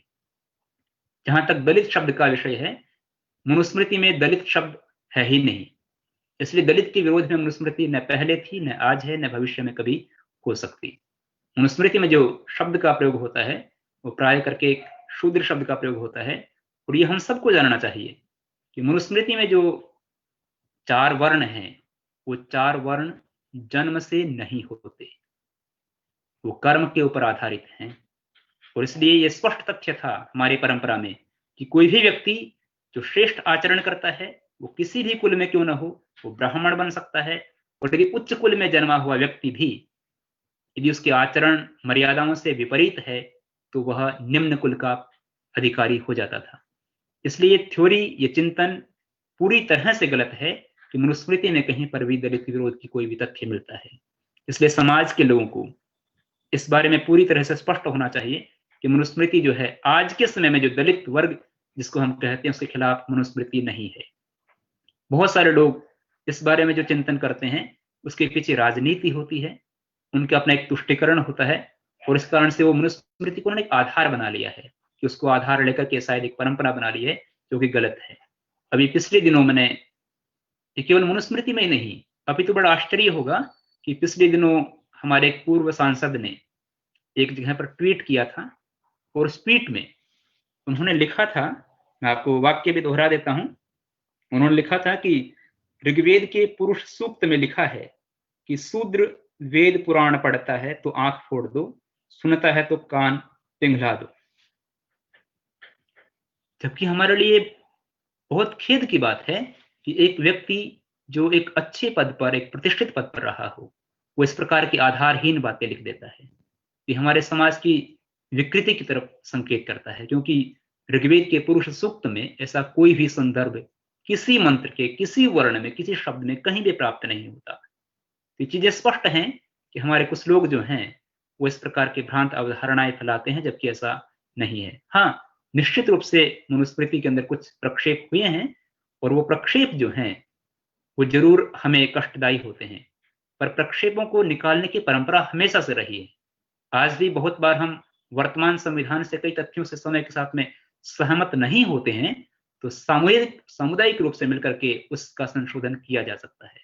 और जब मनुस्मृति स्पष्ट कहती है कि स्मृति में कहीं पर कोई विरोध है, तो वह विरोध जो है उसका निस्तारण वेद के आधार पर किया जा सकता है, और इसलिए वेद हमारे लिए परम प्रमाण है। जब परम प्रमाण है तो मनुस्मृति वेद का अनुसरण करती है, और वेद का अनुसरण करने के कारण से वेद के विपरीत कोई तथ्य मनुस्मृति में कहीं भी प्राप्त होता है, तो वह प्राप्त तथ्य जो है स्पष्ट है कि वो मनुस्मृति का अंश नहीं है। और इसलिए ये हर व्यक्ति को स्पष्ट होना चाहिए कि जितने भी ऐसे संदर्भ जो प्राप्त होते हैं, जो समाज के अंदर विघटीकरण करते हैं, विघटन करते हैं, ये बाद के प्रक्षेप हैं और मनुस्मृति का अंश नहीं है। जो वास्तविक मनुस्मृति है, जिस पर हमारे प्रोफेसर डॉक्टर सुरेंद्र कुमार जी ने एक बहुत बड़ा काम किया है, वह शुद्ध मनुस्मृति के रूप में, विशुद्ध मनुस्मृति के रूप में समाज में आई है। तो हम सब लोगों को उसका अध्ययन करना चाहिए, और केवल भारत में नहीं अपितु दुनिया के सैकड़ों देशों के अंदर मनुस्मृति की परंपरा प्राप्त होती है। मेरी चर्चा तो बहुत बड़ी होगी, मैं इसके बारे में नहीं करना चाहूंगा। यहां तक कि आप जाइए, जो मनुष्य शब्द जो है, मानव जो शब्द है, वो मानव शब्द अपने आप में मनुष्य से बना हुआ है। ह्यूमैनिटी में जो मन शब्द है वो मनुष्य से बना हुआ है। यहां तक कि आप यदि सिविलाइजेशंस का अध्ययन करेंगे, संपूर्ण मानवता की सभ्यताओं का अध्ययन करेंगे, तो जापान से लेकर के, इंग्लैंड से लेकर के, जकार्ता से लेकर के, ऑस्ट्रेलिया से लेकर के, हर देश की परंपराओं के मूल के अंदर मनुस्मृति के गहरे अवशेष प्राप्त होते हैं। आज समय बहुत अधिक नहीं है, पर मेरा सार यह है कि मनुस्मृति के जो सत्य संदर्भ हैं उनको अपना करके समाज को बेहतर बनाने की दिशा में हमें सदैव प्रयत्न करना चाहिए। और जहां कहीं पर भी ऐसा लगता है कि मनुस्मृति में समाज को भ्रमित करने के अंश हैं, तो वो वास्तविकता नहीं है, और वास्तविकता न होने कारण से ऐसे जो प्रयत्न हैं वो निंदनीय भी हैं, और हमें वास्तविकता को ग्रहण करना चाहिए। मैं समझता हूँ इतना पर्याप्त होगा। बहुत बहुत धन्यवाद माननीय राष्ट्रीय अध्यक्ष अनिल आर्य जी का, जिन्होंने इस महत्वपूर्ण विषय पर अपनी चर्चा रखी। सबका अभिनंदन, धन्यवाद। आदरणीय भाई डॉक्टर रामचंद्र जी का बहुत बहुत धन्यवाद। बहुत सुंदर सरल विवेचना की। 1 घंटा लगभग कैसे बीता पता ही नहीं चला। आपका जल्दी ही शीघ्र सभी लेंगे। मनुस्मृति का सच्चा और वैदिक स्वरूप, आज की जो शंकाएं हैं लोगों की, उसको दूर करेंगे, और धर्म के 10 लक्षण में भी उद्बोधन होगा। मैं एक बार बहुत बहुत डॉक्टर रामचंद्र जी का धन्यवाद करता हूँ। 2-4 भजन मैं श्री गीता आर्य जी, दीप्ति जी, ईश्वर देवी जी अलवर से रास्ते करूंगा। बारी बारी से एक भजन। आइए श्री गीता जी। धर्म के 10 लक्षणों के बारे में एक बार फिर से बता दीजिए। आपने धृति बताया है, सबके नाम एक बार बता दीजिए। आचार्य जी। धर्म के जो 10 लक्षण हैं उनके नाम हैं धृति, क्षमा, कोई शायद नोट कर रहे हैं, धृति, क्षमा, दम, इंद्रियों को नियंत्रण करना, अस्तेय, शौच, इंद्रिय निग्रह है, और उसके बाद में धी, विद्या, सत्य एवं क्रोध न करना, अक्रोध, अक्रोध है। दशकम धर्म लक्षणम, ये 10 धर्म के लक्षण हैं जी। धन्यवाद आचार्य जी। धर्म के 10 लक्षण में भी अलग से एक दिन समय लेंगे आपका। हाँ, संगीता जी आ रही है। दीप्ति जी। Hello hello. हाँ जी, हाँ जी। मैं कुछ कहना चाहूंगी सर। अभी का उद्बोधन जो था वो बहुत ही अच्छा था। और मैं एक लॉ स्टूडेंट भी हूँ, रह चुकी हूँ। तो हमें हमारे कॉलेज में भी यही पढ़ाया जाता था कि मनुस्मृति में ये लिखा गया है कि ढोल गंवार शूद्र और नारी। तो इसमें नारी को चारों ही ताड़न के अधिकारी। तो इस बात पे ना मेरी कई लोगों से बहस हुई। तो फिर मुझे भी कहीं ना कहीं लगता था कि शायद कुछ ऐसा ही लिखा हुआ है। लेकिन इनके पहले भी किसी ने मुझे, जब से मैं आर्य समाज से जुड़ी हूँ तब मुझे पता चला कि इसमें उस सेंस में नहीं लिखा गया है। और आज इन्होंने भी बताया कि उस समय शूद्र कोई जाति वर्ग के हिसाब से नहीं होता था, वो इंसान के कर्मों के हिसाब से बांटा गया था कि उनके कर्म क्या है। और इनसे पूछना चाहूंगी, इसमें नारी का जो उल्लेख है तो उसका क्या मतलब है? क्या सच में नारी का मतलब नारी ही है मनुस्मृति में? पहली बात तो मैं ये कहना चाहूंगा कि पता नहीं आपको किसने बताया या नहीं बताया, आप लोग ही रही हैं, जरूर मनुस्मृति एक बार पढ़िए। आपका पढ़ना बहुत जरूरी है, क्योंकि जी मनुस्मृति जो जी। है वो फादर ऑफ लॉ, वो मनु जो है वो लॉ हाँ के बिल्कुल पहले बिल्कुल। पिता है, जी जी। इसलिए जरूरी है पढ़ना। लेकिन दूसरी बात ये है कि ये जो आपने कहा है ये वास्तव मनुस्मृति का है ही नहीं। अच्छा, तो ये मतलब प्रचार दुष्प्रचार किया गया है मनुस्मृति के बारे में? हाँ, ये आपको समझ लेना चाहिए कि ये जी वाक्य जी। मनुस्मृति में नहीं है, ओके। इसलिए इसके बारे में कुछ कहने की जरूरत नहीं, बस मनुस्मृति का है ही नहीं है।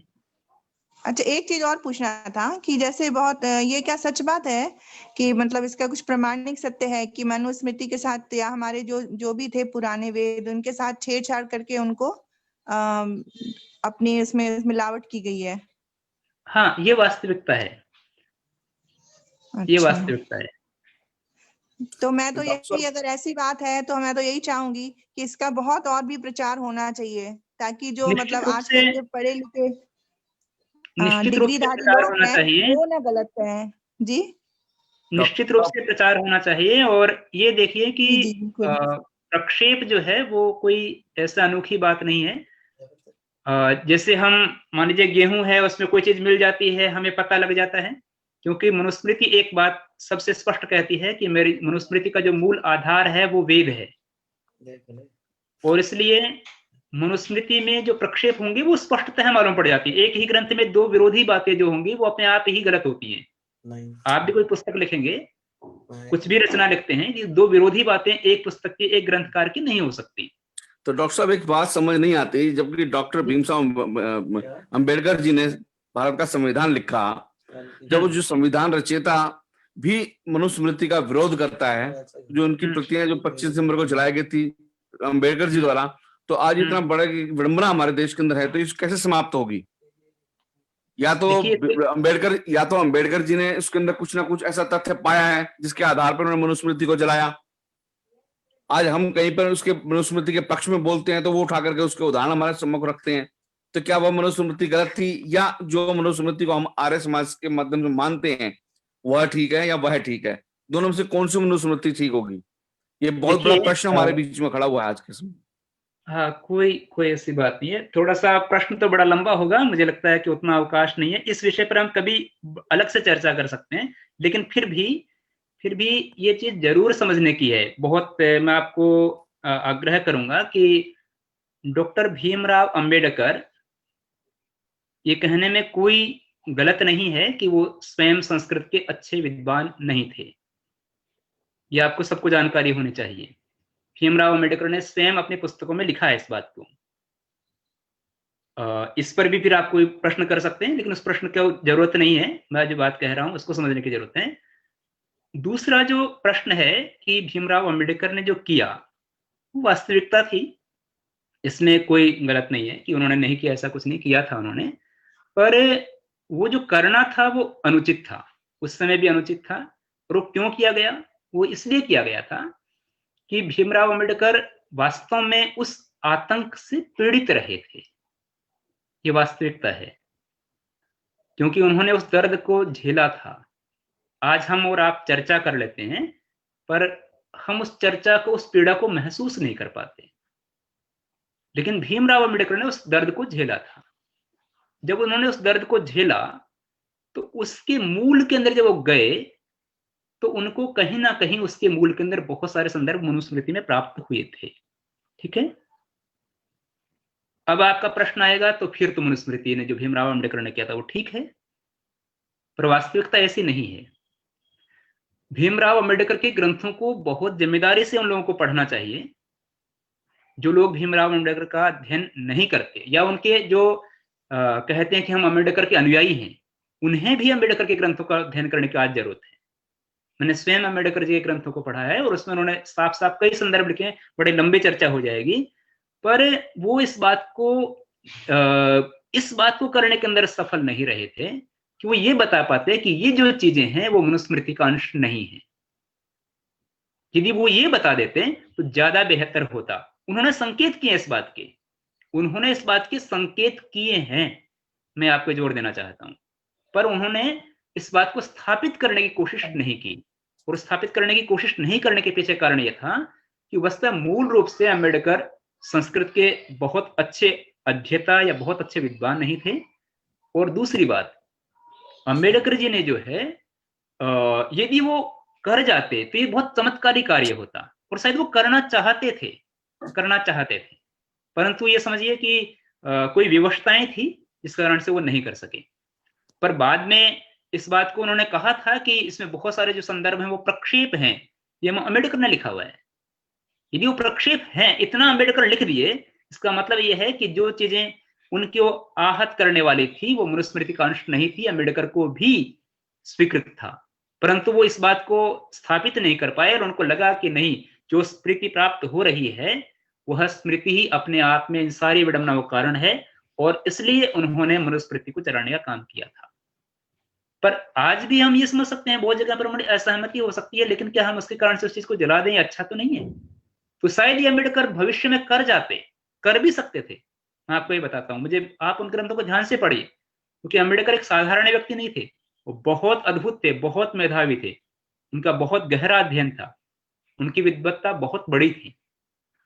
यदि उनके ग्रंथों को दोबारा ध्यान से पढ़ा जाए तो उनको मालूम होगा कि जब वो ये लिख देते हैं कि मनुस्मृति में प्रक्षेप हैं, तो यहां से ही वो संकेत प्राप्त हो जाते हैं कि वो मनुस्मृति वो नहीं थी जो समाज में आतंक फैलाने वाली थी।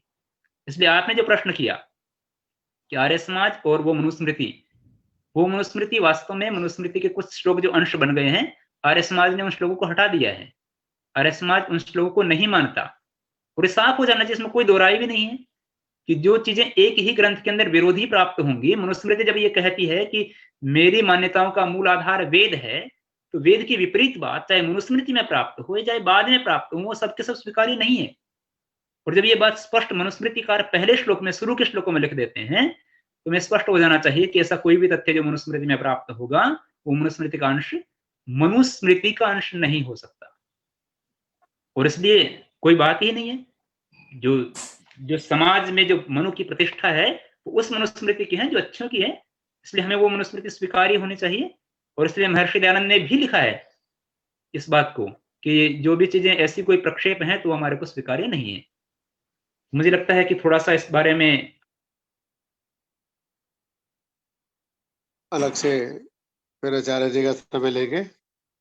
मनुस्मृति का सच्चा स्वरूप विषय पर एक दो भजन। माता ईश्वर देवी जी तैयार है। एक छोटी सी बात मैं बता सकता हूँ अनिल जी? बताओ हरिओम जी। हाँ, मेरा एक निवेदन ये रहा, डॉक्टर साहब अभी बात जो कह रहे थे बहुत सुंदर बात कर रहे थे, आपने बड़ा सुंदर आयोजन किया, इसके लिए एक तो आप धन्यवाद और बधाई के पात्र हैं। दूसरा मेरा निवेदन यह है कि जैसे हमारे बाकी ग्रंथों में मिलावट हुई ना, ऐसे मनुस्मृति में भी यथासंभव मिलावट हुई। महाभारत में और मनुस्मृति में और दूसरे तमाम ग्रंथों में मिलावट हुई है। इसीलिए ऋषि ने कहा कि जो वेदों के अनुकूल जो ग्रंथों के प्रमाण है वही सत्य मानो, बाकी न मानो। ऐसे मनुस्मृति के लिए भी है कि जो वेदों के अनुकूल, वेदों के सिद्धांतों के अनुकूल है वो सही है मनुस्मृति का, बाकी सब प्रक्षिप्त है, उसको हटा देना चाहिए। मेरा ये बहुत अच्छा जी, बहुत अच्छा हरिओम जी। आपका भी फरवरी का कार्यक्रम बनाएंगे, एक दिन उद्बोधन लेंगे। आइए ईश्वर देवी जी, कुछ भजनों की ओर बढ़ा जाए, गंभीर चर्चा होगी काफी। हेलो, नमस्ते। आवाज आ रही है? आवाज आ रही है? Hello hello. आ रही है जी, आ रही है। अच्छा अच्छा, नमस्ते। एक भजन। तुम मेरे जीवन के धन हो और प्राणाधार हो। तुम मेरे जीवन के धन हो और प्राणाधार हो। एक तुम दाता दयालु, तुम ही पालन हारे हो। एक तुम दाता दयालु, तुम ही पालन हारे हो। तुम मेरे जीवन के धन हो और प्राणाधार हो। जागते सोते कभी भी मैं तुम्हें भूलूं नहीं। जागते सोते कभी भी मैं तुम्हें भूलूं नहीं। भेष दो राजा का मुझको या गले का हार हो। तुम मेरे जीवन के धन हो और प्राणाधार हो। भर रहा धन धान्य से ही सबके तुम परिवार हो। भर रहे धन धान्य से ही सबके तुम परिवार को। देख के तुम थकते नहीं हो, ऐसी तुम सरकार हो। देख के तुम थकते नहीं हो, ऐसी तुम सरकार हो। तुम मेरे जीवन के धन हो और प्राणाधार हो। जप रहे तेरा नाम पंछी, गीत गाती है पवन। जप रहे तेरा नाम पंछी, गीत गाती है पवन। रंग रहे रंगों से जग को अजब रचनाकार हो। रंग रहे रंगों से जग को अजब रचनाकार हो। तुम मेरे जीवन के धन हो और प्राणाधार हो। जिंदगी की नाव मैंने सौंप दी प्रभु आपको। जिंदगी की नाव मैंने सौंप दी प्रभु आपको।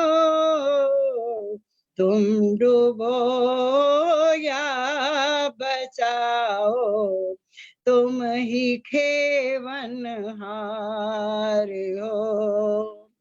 तुम डूबो या बचाओ, तुम ही खेवनहार हो। तुम मेरे जीवन के धन हो और प्राणाधार हो। एक तुम दाता दयालु, तुम ही पालन हार हो। एक दाता दयालु, तुम ही पालन हार हो। तुम मेरे जीवन के धन हो और प्राणाधार हो। थैंक यू, नमस्ते, बहुत बहुत धन्यवाद जी, धन्यवाद। गौतेश्वर देवी जी। अब दीप्ति सप्रा जी एक मधुर भजन, एक भजन और, फिर सुरेंद्र शास्त्री जी, फिर प्रवीण जी शांति पाठ। बड़े प्रयत्नों से परिषद ने 500 लोगों का जूम से लाइसेंस लिया है। आज से 1 महीने तक 500 लोग जुड़ पाएंगे। फेसबुक पे जितने भी जुड़ सके, तो आप इस लिंक को, जो आज का लिंक है, ये 1 महीने तक यही चलेगा। परसों शाम को फिर मिलेंगे, तो आप अधिक से अधिक लोगों को शेयर करें ताकि धन का सही उपयोग हो। आइए दीप्ति जी। 1 मिनट में कुछ कहना सभी को चाहूंगी। सादर नमस्ते जी। अनिता जी इसके बाद। सभी को सादर नमस्ते जी। जी। एक गीत ऋषि को समर्पित। ऋषि दयानंद आए दुनिया में, एक पौधा लगा कर गए सुनो सजनों। ऋषि दयानंद आए दुनिया में, एक पौधा लगा कर गए सुनो सजनों।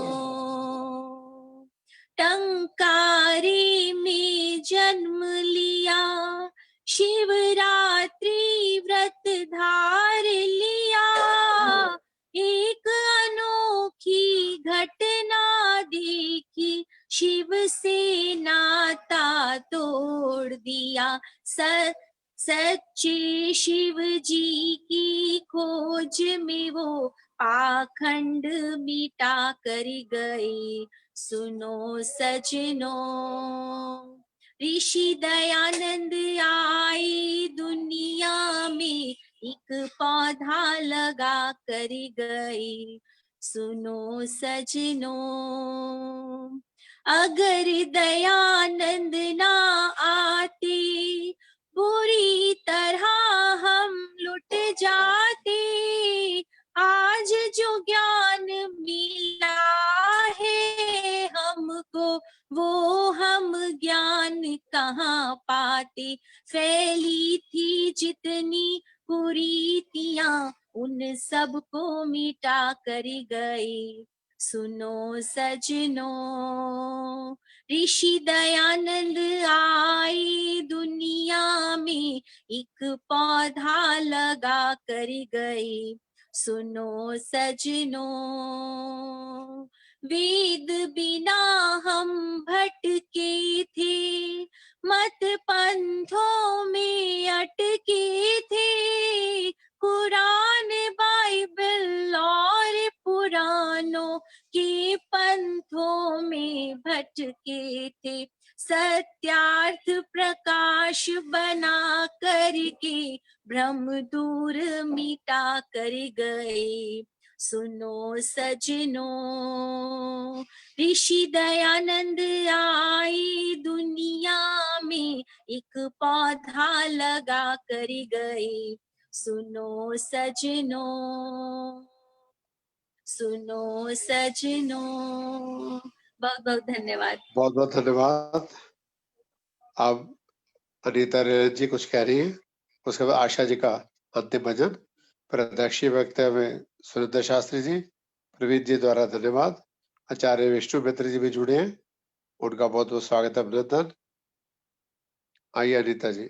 हाँ जी, बस मैं इतना ही कहना चाह रही थी कि आप आप हर बारी जो नए विषय लेकर आते हैं जो हमारी कई बार सोच से भी परे होते हैं, और ऐसे विषय जिसके बारे में आज के बच्चों को, तो जैसे मनुस्मृति जैसा विषय है, वैदिक है, तो ऐसे विषय तो बच्चों को, आज की आने वाली पीढ़ी को तो कुछ ऐसे विषयों के बारे में जानकारी ही नहीं है। इवन हम लोग भी, हम और आप लोग भी आज डॉक्टर साहब के द्वारा ही जो मुखराबिंद से उनके वचन निकले हैं, उनकी बात हुई है, उन्हीं से पता चल पाया है कई चीजों का, कि जैसे मनुस्मृति में क्या क्या चीजों की कमी रही और क्या क्या चीजें उसमें ऐड होती गई। तो इसके लिए बधाई के पात्र है अनिल जी, आप और आपकी पूरी टीम। बस मैं इतना ही कहना चाह रही थी। बहुत बहुत धन्यवाद बहन जी। आशा जी का अंतिम भजन सुरेंद्र शास्त्री जी। सभी को सादर नमस्ते। जिस तरह आग के साथ धुआं रहता है, उसी तरह हर अच्छे काम के साथ उसका एक बुरा पहलू भी होता है। हमें उन कामों में लगना चाहिए जिनका बुरा पहलू छोटे से छोटा हो और जिनकी अच्छाई की कोई सीमा ना हो। तो आइए एक भजन के साथ प्रस्तुति। कुछ न बिगड़ेगा तेरा प्रभु शरण आने के बाद, कुछ न बिगड़ेगा तेरा प्रभु शरण आने के बाद। हर खुशी मिल जाएगी चरणों में झुक जाने के बाद। कुछ न बिगड़ेगा तेरा प्रभु शरण आने के बाद। जब तलक है भेद मन में कुछ नहीं बन पाएगा। जब तलक है भेद मन में कुछ नहीं बन पाएगा। रंग लाएगी ये भक्ति, रंग लाएगी भक्ति, भेद मिट जाने के बाद। कुछ न बिगड़ेगा तेरा प्रभु शरण आने के बाद। फूलों से पूछो कि उन पर कैसे छाई है बहार। फूलों से पूछो कि उन पर कैसे छाई है बहार। कब तलक कांटों पे सोया, कब तलक कांटों पे सोया, डाल कर आने के बाद। कुछ न बिगड़ेगा तेरा प्रभु शरण आने के बाद। प्रेम की मंजिल में राही कष्ट आते हैं जरूर। प्रेम की मंजिल में राही कष्ट आते हैं जरूर। बीज फलता है सदा, बीज फलता है सदा, मिट्टी में मिल जाने के बाद। कुछ न बिगड़ेगा तेरा प्रभु शरण आने के बाद। कौन करता है किसी को याद मर जाने के बाद। कौन करता है किसी को याद मर जाने के बाद। सूंघता कोई नहीं है, सूंघता कोई नहीं है, फूल मुरझाने के बाद। कुछ न बिगड़ेगा तेरा प्रभु शरण आने के बाद। देख कर काली घटा को ऐ भोरे मत हो उदास। देख कर काली घटा को ऐ भोरे मत हो उदास। बंद कलियां भी खिलेंगी, बंद कलियां भी खिलेंगी, रात ढल जाने के बाद। कुछ न बिगड़ेगा तेरा प्रभु शरण आने के बाद।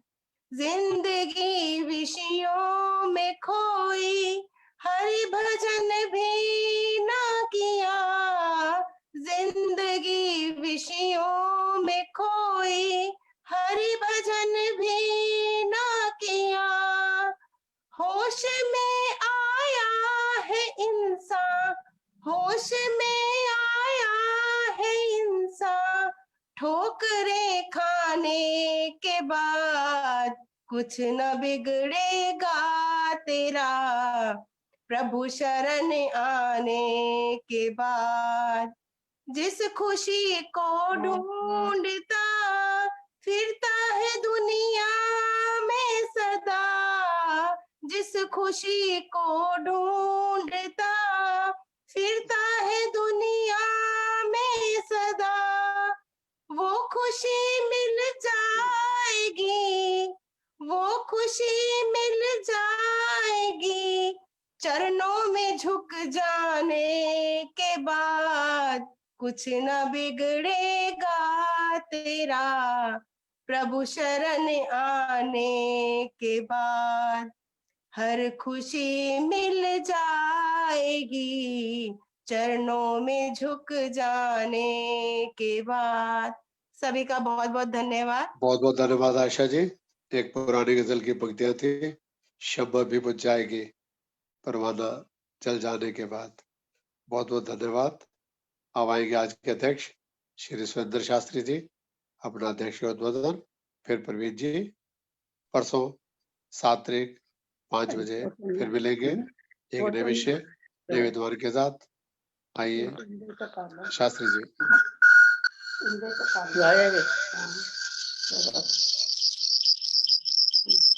अध्यक्ष जी का स्वागत है।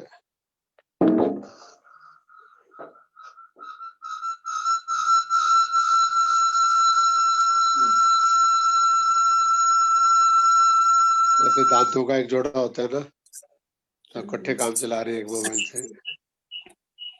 आ रही है? आ रही है शास्त्री जी, बोलिए। सबसे पूर्व मैं आज नए वर्ष के अंग्रेजी नव वर्ष उसकी शुभकामनाएं आप सबको देता हूँ। और हम अपना जो नव वर्ष है वो मनाएंगे 13 अप्रैल को। 13 अप्रैल 21 को बहुत धूमधाम से मनाएंगे। उसका हमारे मुख्य अतिथि अनिल लालजी ही होंगे। पहले भी कई बार वो आए हैं, हमारे मुख्य अतिथि बने हैं और वो अध्यक्ष भी बने हैं। तो इस बार भी जो हम 13 अप्रैल को मनाएंगे उसमें अनिल लालजी उसके मुख्य अतिथि होंगे। और इसके साथ केंद्रीय आर्य उप परिषद के प्रधान श्री अनिल लालजी और उनकी पूरी टीम को बधाई देना चाहता हूँ, जिन्होंने 145 वेबिनार सफलतापूर्वक आयोजित किए हैं। आज 140वां वेबिनार आयोजित कर रहे हैं। पिछले 145 वेबिनारों में उन्होंने सभी विषयों को सफलतापूर्वक लिया है। इसमें उन्होंने आर्य समाज के छठे नियम को संसार का उपकार करना इस समाज का मुख्य उद्देश्य है, अर्थात शारीरिक, आत्मिक और सामाजिक उन्नति करना। इस नियम को उन्होंने पूरी तरह पालन किया है। केंद्रीय आर्य युवा परिषद की टीम ने सभी प्रकार के विषयों को, चाहे स्वास्थ्य हो, चाहे फिटनेस हो, योगा हो, या सांस्कृतिक कार्यक्रम हो, या धार्मिक कार्यक्रम, सभी को उन्होंने छुआ है। चाहे संगीत हो का कार्यक्रम हो या धार्मिक कार्यक्रम, तो सभी क्षेत्रों में उन्होंने टीम ने सफलता प्राप्त की है। अभी थोड़े दिन पहले ही 31 तारीख को उन्होंने बहुत बड़ा कार्यक्रम किया, रंगारंग कार्यक्रम, जो रात को 8:30 बजे तक चला और हमने उसको पूरा सुना और उसमें आनंद आ गया। और जो है उसमें लगभग 5,000 से ऊपर सदस्यों ने भाग लिया और उसका आनंद लिया। तो वो सभी बधाई की बात रहे। ये सारा कार्य कोई आसान कार्य नहीं होता है, जिसके लिए तन मन धन से पूरा प्रयास करना पड़ता है, तभी ये कार्यक्रम सफल होते हैं। ये कहना अतिशयोक्ति नहीं होगा कि इस कार्यक्रमों में 5,000 से भी अधिक लोगों ने भाग लिया, जिसके लिए पूरी टीम बधाई के पात्र हैं। जिसके लिए आप सब एक बार जोर से अनिल लालजी के लिए और उनकी टीम के लिए तालियां बजा करके उनका स्वागत करें, जिसकी आवाज पूरी दिल्ली में तथा देश विदेश में गूंज उठे। आज के मुख्य वक्ता डॉक्टर रामचंद्र जी का भी मैं धन्यवाद करता हूं, जिन्होंने अपने विषय मनुस्मृति और जीवन दर्शन को बहुत सुंदर ढंग से लिया। वैसे मनुस्मृति में कहा गया कि कर्म ही प्रधान है, जो कर्म के अनुसार ही सारे आगे धर्म चलते हैं। तो आज के कार्यक्रम में भाग लेने वाले साथ में रामचंद्र जी ने जो प्रश्न किए थे लोगों ने, तो सबका बहुत जो है शांतिपूर्वक और बहुत सुचारू रूप से उन्होंने उसका उत्तर दिया। इसलिए वो बधाई की बात रहे। हम उनका बहुत ही हृदय से धन्यवाद करते हैं कि उन्होंने इतना सुंदर प्रवचन रखा मनुस्मृति और जीवन दर्शन के ऊपर। साथ में आज के कार्यक्रम भाग लेने वाले श्रीमती पुष्पा शास्त्री जो हमारी धर्मपत्नी हैं, उनसे ही कार्यक्रम समापन आरंभ हुआ और मेरे द्वारा समापन होगा। हमारी पोती जो है बानिका अरोड़ा ने गायत्री मंत्र बोला, और साथ में यह श्री रविंद्र गुप्ता जी, श्री कीर्ति खुराना जी, श्रीमती जो है अग्रवाल जी, और साथ में रामचंद्र जी ने और ईश्वर देव जी ने, साथ में दीप्ति सबराज जी ने, आशा आर्य जी ने, सबने इनके अंदर भाग लिया। मैं इनका हृदय से धन्यवाद करता हूँ। और साथ में विशेष रूप से मैं अनिल आर्य जी का धन्यवाद करता हूँ, जिन्होंने मुझे आज अध्यक्ष पद को देकर के मुझे जो है मेरा सम्मान बढ़ाया, और मैं उनका हृदय से धन्यवाद करता हूँ। और इस प्रकार जो है वो आगे भी कार्य करते रहेंगे। आर्य समाज का ये विशेष आर्य समाज का कार्यक्रम है। इस प्रकार से लोगों को जोड़ना, लोगों अपने यहाँ मिला के रखना इस कोरोना काल के अंदर, जबकि सब लोग अपने घरों में बैठे होते हैं और कोई बाहर नहीं निकलता है, और परंतु इनके कार्यक्रम में लगभग 5000 से ऊपर लोग इसके अंदर जुड़ते हैं, फेसबुक के द्वारा, दूसरों के द्वारा। तो मैं पुनः जो है अनिल आर्य जी का हृदय से धन्यवाद करता हूँ। हाँ जी, धन्यवाद। बहुत बहुत धन्यवाद आदरणीय सुरेंद्र शास्त्री जी, आपकी सोमनाथ कपूर जी और पुरुषोत्तम शास्त्री जी, 1982 से 38 साल का लंबा सफर, आपका स्नेह प्यार मिलता रहा। अब मैं आमंत्रित करता हूँ प्रवीण राणे जी गाजियाबाद से। धन्यवाद। शांति पाठ 2 पंक्तियां परसों शाम 5 बजे मिलेंगे, लिंक यही रहेगा। धन्यवाद। डॉक्टर अनिल आर्य जी, आप इन वेबिनारों के माध्यम से वेद की वीणा को बजा रहे हैं और लोगों को जगा रहे हैं, इसके लिए आप धन्यवाद के पात्र हैं। और 2 लाइनें मैं इसी पर ही आपको सुना रहा हूं। मधुर वेद वीणा बजाए चला जा, जो सोते हैं उनको जगाए चला जा।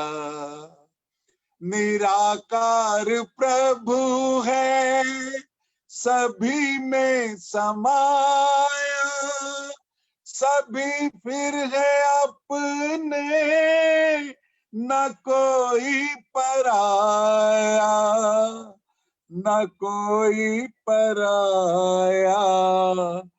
घृणापुट मन से मिटाए चला जा, जो सोते हैं उनको जगाए चला जा। क्योंकि समय का अभाव है, 2 लाइनें सुनाई थी, फिर किसी दिन पूरा सुनाएंगे। शांति पाठ के साथ ये सभा यहाँ संपन्न होती है। ओम द्यौ शांतिरंतरिक्षध्वं शांति पृथ्वी शांतिरापा शांतिरौषधया शांतिः वनस्पतयः शांतिर्विश्वे देवा शांति ब्रह्म शांति सर्वद्वं शांति शांतिरेव शांति सामा शांतिरेधि। ओम शांति शांति शांति। जो बोले सो अब है वैदिक धर्म की जय हो। जगत गुरु महर्षि दयानंद की जय हो। गुरुवर विरजानंद जी महाराज की जय हो। देश और धर्म पर बलिदान होने वाले वीर और वीरांगनाओं की जय। भारत माता की जय। गौ माता का पालन हो। वैदिक अभिवादन सबको सादर नमस्ते, धन्यवाद।